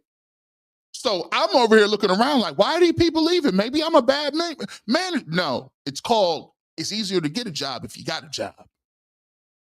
And it's easier to get more money if you're already making this amount of money. I started to learn. I started to understand. Maybe have you ever had a job you just had for right now? My mom used to call it a right now job. You need you some money in your pocket today. It may not be your career. It may not be what you want to do forever, but it's some right now money. And right now money is always good money. But guess what? When you got that right now money, what happens? Sometimes you got that right now money and then another job comes right on along. You say, oh, this is what I was looking for. This is more along my pace. I done worked a lot of jobs when I'm trying to get to this point doing broadcasting, landscaping, working in the kitchen, washing pots and pans. I had a degree too. Even people with degrees, they got to understand it right now money. Pots, pans, all that good stuff. Manual labor. I worked at a steel factory, making metal lockers. Hot, 130 degrees in there in this furnace. I did hydroblasting at a nuclear power plant. So my mom found out, she said, you're crazy. You will not be tied off thousands of feet in the air spraying a gun in a nuclear power plant. I did that down almost in West Virginia. Right now, money is a thing. God, thank you, God, for delivering me and put me in a position where I could do what I want to do, right? And what I think I was born to do. But right now, money is a thing. So sometimes you hire somebody, and guess what? They just already know they leaving. They don't got nothing to do with how good you are as a leader or how good the company is or the benefits or none of that. Sometimes life is life. And I employed people during the pandemic where people was at home trying to school their kids and take phone calls at the same time. Sometimes life comes at you fast. And in this case, when you're a general manager, it's the same thing. Andrew Berry is tasked with finding talent. He's also tasked with trying to figure out if that said talent has any character issues that could affect the organization. He goes in, he talks to the coaches. Seems good to me. He talks to his high school teachers. Seems great to me. He talks to his middle school teachers. They do all the evaluations and nothing shows up. Then you draft him, and then he gets in trouble. How was that on Andrew Berry? I may not like some of his picks. I may think some of his picks is crazy. I'm like, bro, why would you do that? I don't know. That player didn't turn out to be nothing. Anthony Schwartz and all, but I can't get mad at another man for what somebody else does. You see, my dad always tells me, you got to take responsibility for what you do. And you also got to take responsibility for the situations that you put yourself in. And you also have to take accountability and say, you know what? I got to take what come with that. Under no circumstances, if Andrew Berry, he didn't put hands on nobody. Andrew Berry, he wasn't running around doing nothing before camp. He wasn't doing that. His job is to evaluate players. If there's no red flags, how you gonna get mad at him? Everybody is a grown man. Everybody has their own thing that they need to deal with. Everybody has a choice. That's the great thing about life. You have a choice in how you move. And if Andrew Berry does his homework and nothing is in his back pocket and nothing is a flag, why would you put that on him? He can't live for Quinshon Judkins. And let me just be clear.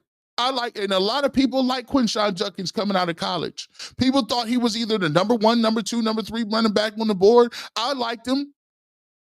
I still like his talent. I just don't like what he did.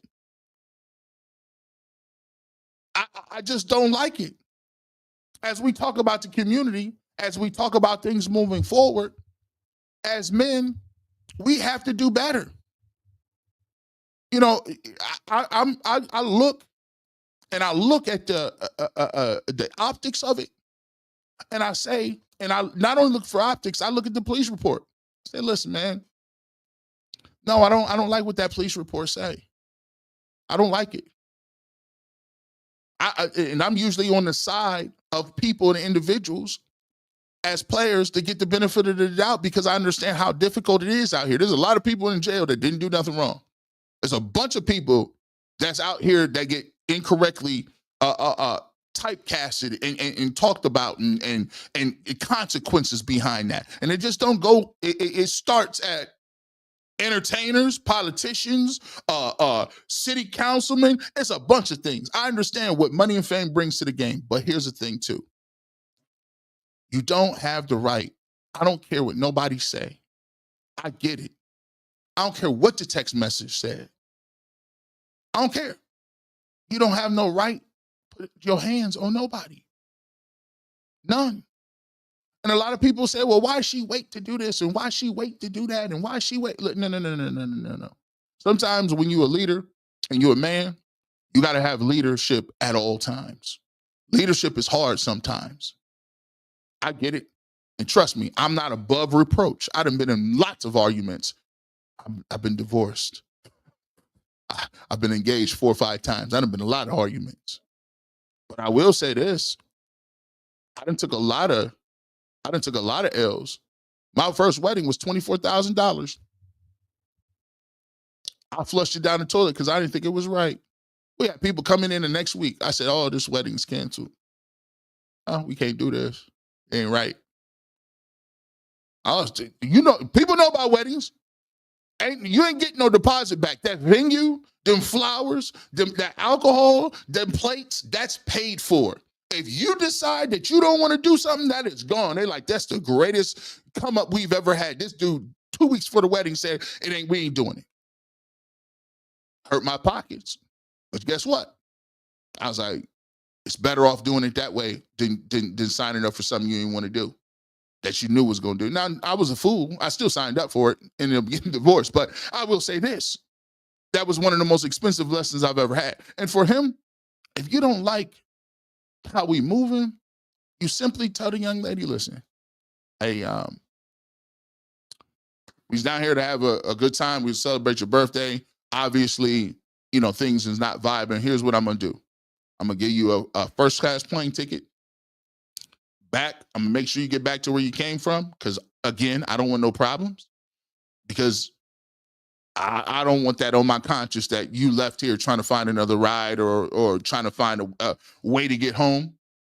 And then that's on me too. So I'm gonna make sure you get that ticket.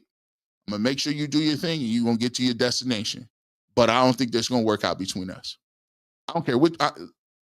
That's the hard road of leadership. It may have hurt your pride. It may have hurt your feelings. It may have, whatever you heard about the young lady, it may have hurt you but at the end of the day, what you did hurt yourself worse. It just did. I'm not saying that you can't come back from it. I'm not saying that you're going to have a scarlet letter on the rest of your life, because you'll have an opportunity, and good thing the country is built on second opportunities and second chances. You'll get a chance to do that. You'll even probably come back and play some football. But No, I don't like I don't like what we seen. I don't like it. She had already taken pictures. And I'm not gonna go the route of, well, it was she did this or he did this. I'm just gonna give you what my mom and dad would have told me.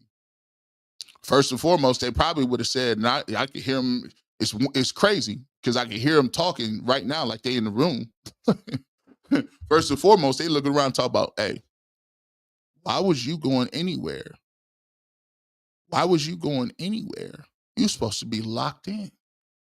Let me give you a case in point. You remember when you got, just so you know where I'm coming from with this situation, right? Remember when you used to get out of high school? I played football in college, and they used to have all the high school parties, right? The graduation parties. I used to think my mom and dad was stupid. I'd be like, man, mom, dad, y'all is stupid. Why are y'all doing this to me? You just trying to ruin my life. You guys is trying to make sure that I can't have no fun at all. I graduated high school. I'm a good dude. I got a scholarship. I'm gonna go play football. What are y'all talking about? Then you get older and you realize, like, man. So remember them high school graduation parties? And everybody had them, right? You had your graduation parties, but if you know a lot of people, them graduation parties be June, July. They getting deep till August. Like, people still having graduation parties. My dad said something infamous. He said, son, I'm gonna tell you something. Anybody that got a graduation party in August ain't going nowhere. I said, what you mean? He said, how you got a graduation party in August? That means you're supposed to be getting ready to go to college, right? I said, yeah. He said, nah. We're not doing no graduation party in August. Matter of fact, these graduation parties, if it's past June, if it's past first week in July, nah, you good. I said, what you talking about? He said, you need to be locked in. High school over. What you celebrating high school for when you got the toughest road of your life coming up tomorrow and in the next couple of months? You ain't got the same thing that the other people got. I'm like, dang, bro, why y'all so? I'm like, bro, that's punitive a little bit. Why would you? He said, no. It's always thinking about the next level. If you're thinking about the next level, you're going to have to get ready for the next level challenges. It's a Tuesday night. I ain't there. The people down the hall in the dorm room want to tell you, let's go out. For them, all they do is go to school. They ain't got 8 o'clock classes. They ain't got no weights. They don't got to lift or max out. And they don't got nobody checking their classes. You do. So what you gonna say to the people that don't have the same responsibilities as you? Ain't nobody counting on you. They ain't got to play on Saturday. You do. And so what you should tell them is what? I ain't going out on no Tuesday. I'm in the crib. I'm in that playbook. I got a chemistry test coming up. By the way, athletes got to take their test prior to all the other people. Don't let nobody tell you these athletes in college don't be doing nothing. When they leaving on Saturday, when they leaving on Friday, because you got to leave to go play all across the country, you're taking those tests and those tests prior to everybody else. So if the test is usually on Friday, math classes, science class, you taking that test on Wednesday. They don't tell you all that. They tell you you get all the NIL money and you just run around and do basket weaving. No, sir. You are taking that test twice. So you got to be double prepared. Because when you get on the road, all the tests got to be taken care of. I'll just give you that little aside. But I didn't get what he was saying until I get to this point and understand it. I get it. Quinshon Judkins, at this point in camp, it's the first week. It's the last week before that you're going to go in that long haul where you got camp, season, and you locked into football. However, here's the point. I ain't giving the devil no opportunity. I ain't doing it. No. If it's the last week, lock in with your family. And the right family at that. Lock in with your mom, dad, your brothers, play some video games, get your body and your mind ready. and get prepared to go be a bell cow running back. Get prepared to make history. Get prepared to be the number one dude. Because that's what it counts. That you worked your whole life to get to this point. You worked your whole entire life to get here. You didn't have no trouble in middle school. You didn't have no trouble in high school. Your mom is in your corner. She's almost your lawyer, your advocate, your agent. You done worked your tail off to get here. Don't give nobody no opportunities with nothing. I'll catch you in the off season, but that's early off season. I'll catch you in March, but by the time April and May come around, I'm cool. So you might want to get in where you fit in. But sometimes when you're young, and these guys ain't, they're young men. They're not kids. Sometimes these mistakes that you get, you're going to learn from them, and they're going to live with you. They're going to hang with you. They're going to be with you. You know, these is mistakes that you make that hang with you forever. Let me give you an example. Kobe Bryant is the greatest basketball player that he has. The first thing that people want to mention is assault in Colorado. I don't want to say the whole thing. I don't want to get demonetized, but you know. The first thing that they say is Kobe Bryant, who was accused of that as great a basketball player as he is, that's just with him. Right? That's just with him. Ray Rice. That's what that's your legacy. Deshaun Watson. That's your legacy. And you work your tail off to get here to be on the straight and narrow. Don't mess it up when you're at the gates. Don't mess it up. Don't mess it up while you're at the gates. And granted, it's a lot of things out there that can snare and catch you up. But for the most part, you have to always not only be physically mature, you got to be spiritually and emotionally mature enough to say, I got to see this before it hits me. See it from afar. Don't be like this. The great story in the Bible, I always talk about it, man, is don't be, the Israelites that walked in the wilderness for 40 years after they made it out of captivity. They had made it. The Red Sea parted. They made it. Generations made it out of Egypt. And guess what? They never saw the promised land. You guys, listen, you put the work in. You've had to do it. You're a top 1% athlete. You've done it all. Do not put yourself in a position in which you are going to have to live with the consequences forever. And more importantly, I don't want to. I think a lot of times we don't put enough emphasis on it. That young lady didn't ask for all that. I don't care what the text message said. Remember I said before, you learn all you need to learn in first or second grade. And the first thing that they got on the board is keep your hands, feet, and objects to yourself. And that's where I try to live with it. We'll see how it works, and we'll see how this thing moves. Let me tell you. Let me throw this in here because I'm gonna save some time to get to the super chats. I want to thank everybody. It's over 2,100 people in here. Thank you guys. 715 comments. Do me a favor. Do me a favor. If you appreciate the content, sometimes it ain't all about money. It ain't about that, right? It's about getting the word and the message out. And the way this is to get the words and the message out, if you appreciate the content, is a like and a comment.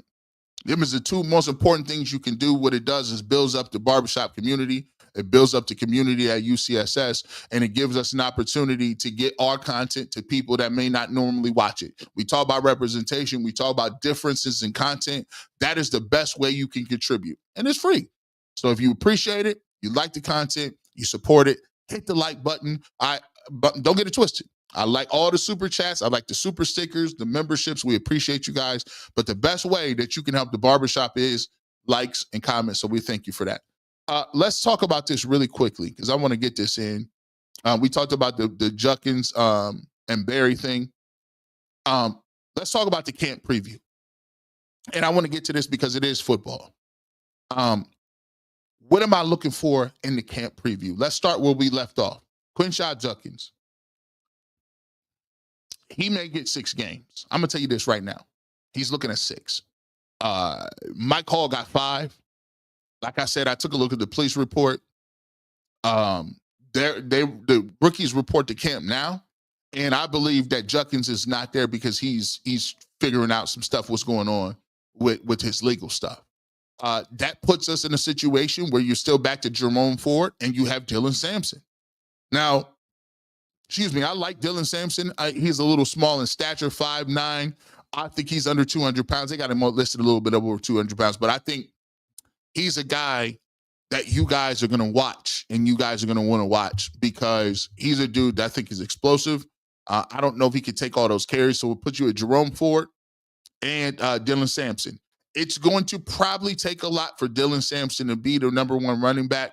I thought they were already going to use Jerome Ford more than him at first. But I do believe he's going to be a big part of it. Now, the question is, do the Cleveland Browns need to bring in another running back? Who knows if a veteran gets cut loose during practice? I think the Browns going to have to take a look at another running back, whether that's somebody from another team or bring in somebody to see and get some carries. I also think this changes some stuff a little bit too. I don't think you're going to see your starting running backs more reps for Dylan Sampson and Jerome Ford like that, because those are your top 2 running backs. When you don't have Juckins, you're in trouble a little bit. You don't want those guys to get hurt during the season, especially when you're talking about you trying to run the football and do more play action and do stuff and be more physical. The thing I'm looking for the Cleveland Browns is I'm trying to see this. Before we were worried about people getting hurt, we wanted to see what Deshaun Watson can do. The thing I'm looking most for the Cleveland Browns moving forward in this training camp, that's why I'm eager to see if I can get out to practice and watch this. I want to see the tempo. I want to see the feel of it. And I think people don't understand this. This is something people are leaving out when you analyze the run game. It's one thing to say you're about that run life, but being about that run life is different. And when I say run life, that means physical combat and close quarters. It's savage up front. It's nice for y'all to come around and say, they're going to run the ball and Kevin Stefanski's offense is going to be so much more efficient and fits their attitude. Stop all that. But them people that's up front, Joe Bitonio, DeJuan Jones, Wyatt Teller, Jack Conklin, Ethan Pochich. Listen, that's a mindset. You have to be physically and mentally prepared to go to battle close quarters 50 times a game. That takes a toll on your body. You got to be mentally tough to do it. So it ain't about just saying we're going to run the ball. No, you have to build your body to do that. To do that, you have steel sharpen steel. You got to be hitting. You got to be going full pads, and you got to build up a certain level of toughness and physical prowess in order to sustain that for 17, 18 weeks, especially in the AFC North. So I want to see, are they ready to get that? I need to see much more fast speed. The thing I respect about the Pittsburgh Steelers is they're one of the only organizations that's going to hit on Fridays. So if you go to the Steelers, they don't care where you came from. We going to hit on Fridays. That's right before the game. We got pads on. It's something to be said about pads. People know what it is. Hey, go talk to any player. Go talk to them. And we ain't doing no walkthroughs. And by the way, it's always full go up front. The only people that get anything off is skill positions, because skill positions don't get tackled anyway in practice. Running backs, you can't even sniff a quarterback. So running backs never on the ground. Wide receivers, cornerbacks never on the ground. But when you in that front seven, oh, that's full go. That's full go. That's full go every play. inside, outside zone, inside zone, that's full go. You disengaging, getting off blocks, you ready to go. So that's what I need to be watching. Watch the physicality of practice. Next thing I'm looking forward to, 2 inter-squad scrimmage games, practices, right? Because those are in the dog days of August and early and right. So you done had some games, you done had some practices, but those games, those inter-squad practices are going to be highly contested. The defensive line is going to be coming off the football, and they are going to be another group of people that you don't know. After a while, you get tired of hitting the same people. I'm not trying to hit Joe Batonio. I'm not trying to keep hitting this person. But now, you playing against somebody else. Now you playing against somebody else that's trying to make their team. And you know the best way you can make a dent on something, you know the best way you can make a noise somewhere else is going against somebody else and going against another team. Now they're going full go. Now they really locked in. So I want to see those practices. I need to see it. I want to see what the reports is out of there, because ain't no half stepping when that comes. And then the second thing, in terms of, and actually the last thing, when it comes to this quarterback competition, let me give you the rundown. Let me give y'all the complete rundown. Ain't nobody been saying this. Y'all get some gems today, bro. I feel hit that like button. I feel like I'm dropping jewels today. This camp battle is going to be won not on the surface level. Let me tell you where this is going to be won. I said this on Sports for CLE the other day. Shout out to them. It ain't going to be the quarterback that's effective or getting in and out of the huddle or knowing the plays or the leadership. You know who's going to win this battle? And it's always like this. The battle will be won by the quarterback that shall deliver the ball 10 to 25 yards down the field. Let me explain it to you. Anybody can drop the ball off here. Oh, look, I see check down. Throw it to the back. I'm gonna get it to the tight end. Let me check that down. I ain't even looking over here. Forget that. I'm gonna take that over here. Let me tell you why that ain't gonna work in the preseason. All the defense is gonna be vanilla. All of it. Sometimes they even get together with the other coaching staff and say, hey, coach, I'm trying to work on something. Can y'all just go straight cover 2 or cover 3 this first series? Sure. You don't believe me? It happens. They'll straight up be like, we working on something. They'll go to the other coach and say, hey, can you run and give us this look? We were terrible against this last week. We want to see if we got a little better. It's going to be all vanilla. No blitzes, no exotic looks. What we want to see is get an evaluation, and can you line up against base formations and regular stuff and do your thing. Here's the thing.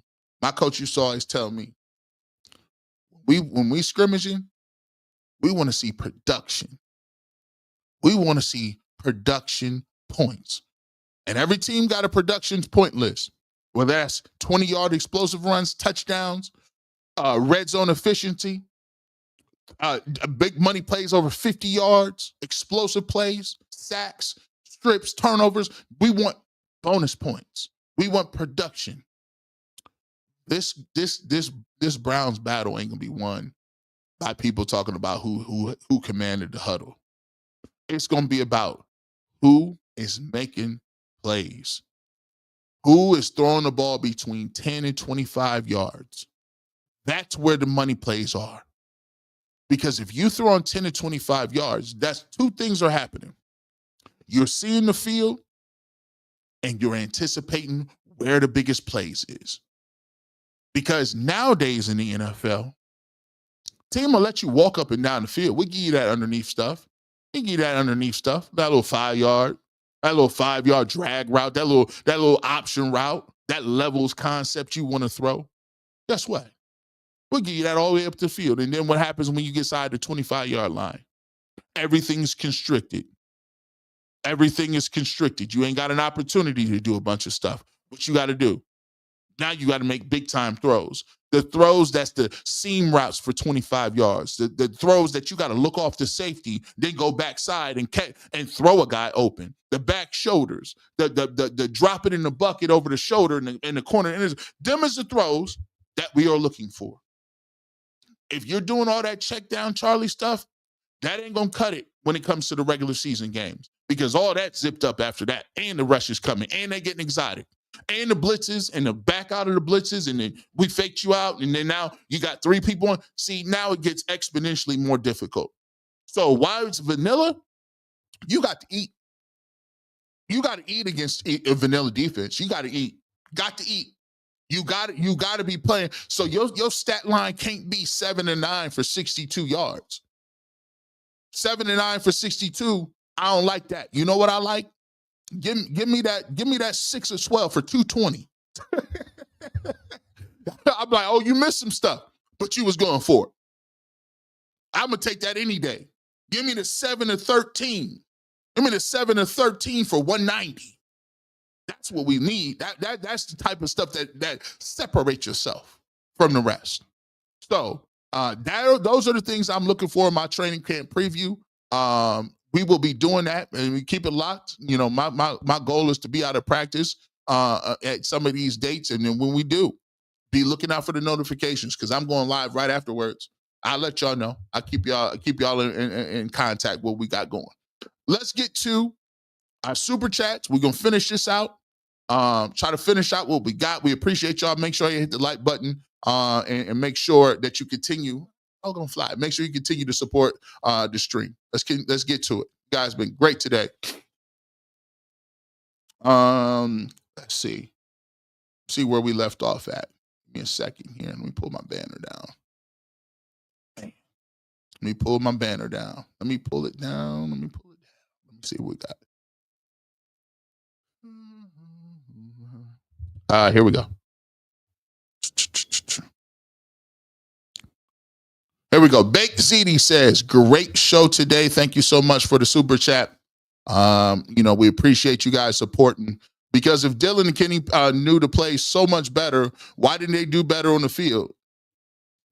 I mean, again, people be talking about they know to play. Where's the correlation between that? If they knew the plays so much better and that they was hitting on all levels, where is the throws at? Where's the production at? Why are you still throwing interceptions? If you know the plays, you know everything. That's why I try to break it down to a precise thing, because I don't like when people glaze over stuff like that, man. I don't. There are certain things that you could just throw out there. And, hey, come on, bro, that ain't nothing. I love what I've seen from tight end Trey McKitty. Listen, he's gonna get an opportunity because tight ends in this offense, they got Njoku. They also have my man out of Bowling Green, Harold Fannin Jr., which I think is going to be really a nice piece. If you are a tight end on this roster, you got an opportunity because they're going to utilize them a lot. They're going to do a lot. They're going to throw the ball to them a lot. They're going to block, catch. You got to do a lot in this offense as a tight end. But I think if you're a tight end, you get an opportunity to show what you can do. Buckeye Paulie, thank you for the super chat. He says, I could redraft the whole draft without making trades and get everybody he drafted plus Travis Hunter. AB got to go. Now, listen, that's one thing that is definitely going to be on his CD. Hey, listen, I can't get mad because Quinshon Judkins got in trouble. That was on Quinshon. At the end of the day, I can talk about whether or not I feel or agree that you made the right choices or selections. You could have Travis Hunter and Shedeur and whatever running back you wanted. Now, I think they sold their soul to get that pick next year. But the problem with selling your soul is you might not even be here to use that pick if things go sideways. R. Mac Dog.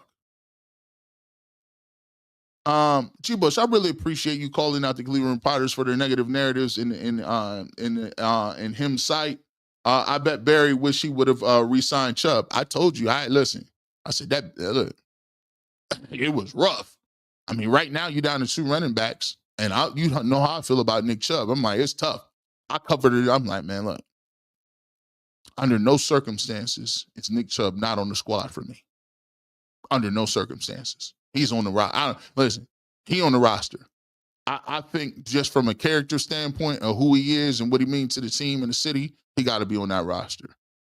And here's the thing too, R-Mac dog. And it's not so much me calling out other reporters.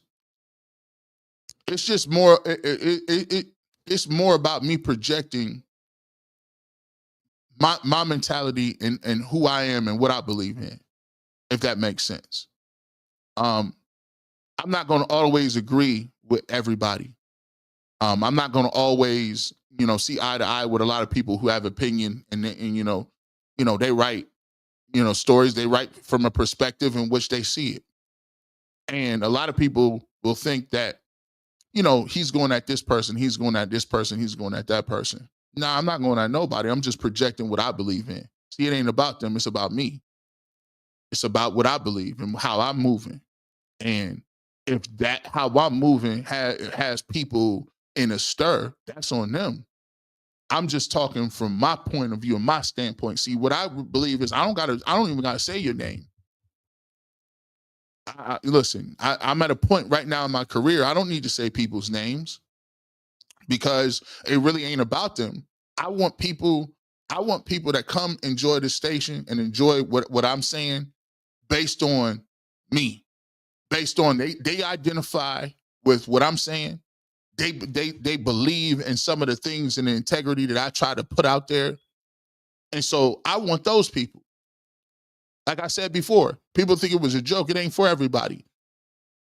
My content ain't for everybody, just like every content ain't for everybody, right? We got an opportunity in America to choose who we listen to, who we watch, and whatever the case may be.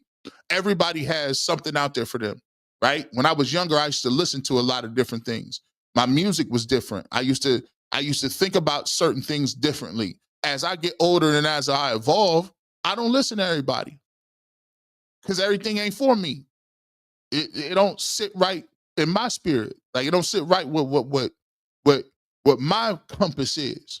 So it's not necessarily I got to knock on anybody because everybody got an opinion, and that's okay. But what I want is I want people to pull up because they identify with what I'm bringing and how I'm moving. And so that's what the barbershop is. That's the evolution of it. You ain't got to come over here. We don't got to say nobody's name at all because then we we ain't mention your name yet. Because at the end of the day, we should push as hard as we push for things without people having to make us do it, if that makes any sense. Just because somebody put out a negative article or an article that we don't see is factual, we shouldn't need that catalyst for us to go as hard as we go when we talk about certain things, like the story we talked about earlier. I don't need nobody to say that was a smoke screen or that was just clout chasing. We should already be putting that energy out. We should already be telling people this is what it is. Let me get a couple of regular chats. Let me see. Let me get a couple of regular. I'm gonna get some people in here. Let me see. Let's keep going.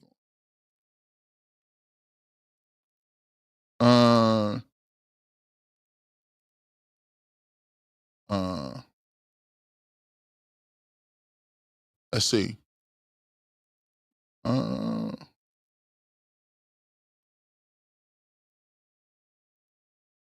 Dog Pound David. All I'm saying, East Side is the trenches. He's uplifting more than hometown guys. It's a beautiful thing. You know what I'm saying?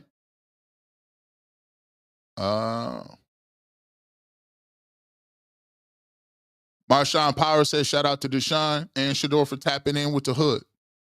By the way, don't get it twisted. Deshaun Watson has done a lot for the hood too. There's multiple things that he's done He's put businesses in the hood. He's gone back to talk to schools. He's done a lot of things in the hood. Like, just because, like I said before, a lot of what I say, it don't got nothing to do with how you playing. Just because you play good or you don't play good don't mean that I'm not saluting you as a human being, right?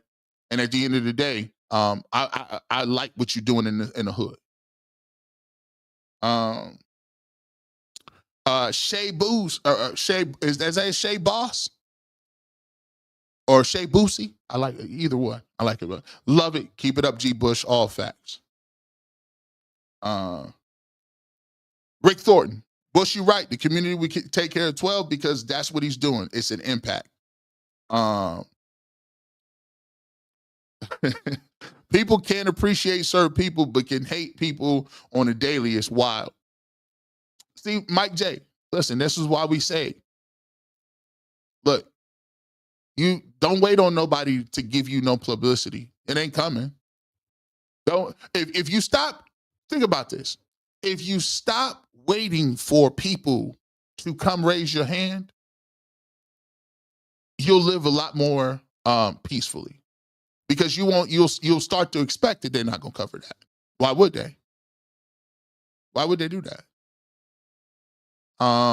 Let's see. I need a tissue. That's real, G. Nah, man, and I appreciate y'all, man. Listen, sometimes when you really for real, I tell the story all the time. I used to think, I used to really have a complex. I go to counseling and stuff. I used to have a complex because I really thought I used to want it so bad. I used to sit in my car and be like, I used to ask God, what am I doing wrong? I didn't do this. I didn't do that. I didn't do this. How am I not on? How am I not on? How am I not? This is crazy to me. I did everything you told me to do, and I'm still not on. And I used to cry, and I'd be in my car because I used to say, if I had all this, how is any other kid that looked like me that don't have what I have, how are they making it? I'm like, we can only dribble basketballs, be rappers, or sell drugs in the streets. That's what the role is. Because I don't see nobody else, nowhere else doing it like this. And so I listen.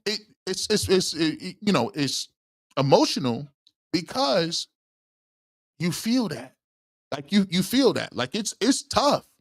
That's why sometimes when you ask God, but I'm gonna tell you what though, as we keep it real, he did exactly what he was supposed to do. Because I used to sit in my car and question him and ask why certain things happen. And then he told me, as you got older, he said, I was doing that to prepare you. See, the road you're going to walk it alone. And it's going to be lonely, and ain't nobody going to come rescue you. You're going to be hungry some days. You're going to walk it alone. So right now, some people out there that's asking, why am I going through this? Why? He preparing you for you to do what you're supposed to do. And to do what you're supposed to do, you got to have a level of I don't give a you know what. You got to listen. You're going to have some meetings and they're going to tell you something. You're going to have to look straight in their eyes and say, you a liar. I guarantee I get where I'm going. Or not, that ain't it. And you got to be unshaken, unmoved. And you got to be to a place where now you fine being by yourself. Everybody, listen, I don't care. I ain't asking them to go nowhere. I'm cool right where I'm at. So for the people out there, that's just par for the course. If you really want to be a leader, he preparing you. I'm not just saying that to say it. You see the emotions that come with that, because when I see that, I go back to the point where I used to think I used to be in that position. But no, he just getting you ready. It's the best thing he ever did, because then once you go through it, once you go through the fire, ain't nothing nobody can tell you. You have a level of unfazed that is different. It's just different. It's just like, I'll say what you want. I know where I'm getting. That's why I was emotional, because when he said, oh, listen, people told me not to go over there, and I still went. Ain't nothing gonna happen. I said, oh, it was too close to home. It was too close to home. I had to give it up. Man. Speaking of giving it up, man, we're going to figure this out, man. Let's see. Ace Wild 116. Thank you so much for the super chat. Preach, Kate Journey, and it's not just sports. Neil Gray, I want to thank you. Appreciate it, man. First and foremost, I want to thank everybody for pulling up. Thanks for taking. We had some issues, but we made sure we was gonna get this out. We usually go at 9. We went at 12. Shout out to y'all. That's a big thumbs up to y'all who wait and show love with that, man. So what we want to do is we want to say thank you. We appreciate everybody for checking this out. Make sure, like we said before, hit that like button. Support. Continue to do that. By the way, pull up on my other channel. Support. I got me and my brothers. We coming up. Top 5 is coming out. We got another show coming out at 6 o'clock tonight. Make sure you check that. I will put that in the description. I will also put that in the chat so you guys can check that out and subscribe to it. We got another show that we got going on, and I'll put that in the post. So give you an opportunity to click on it.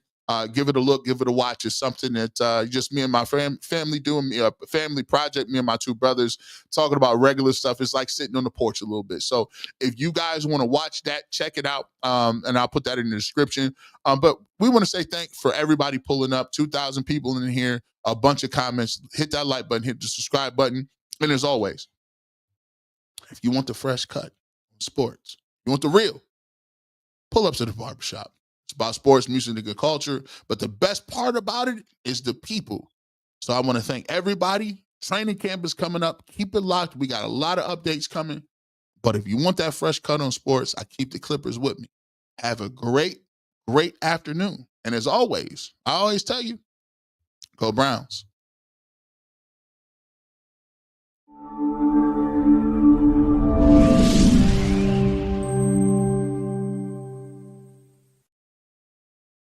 Quality, service, atmosphere. You're next in the chair. Feel at home in the barbershop. G. Bush offers a fresh cut on sports. The barbershop isn't just grooming for guys. It's culture. It's lifestyle. It's sports. And it's now the barbershop is giving the sports scene a sheer shave and shine. Join the makeover now. Follow Garrett Bush at GBush91 on Twitter.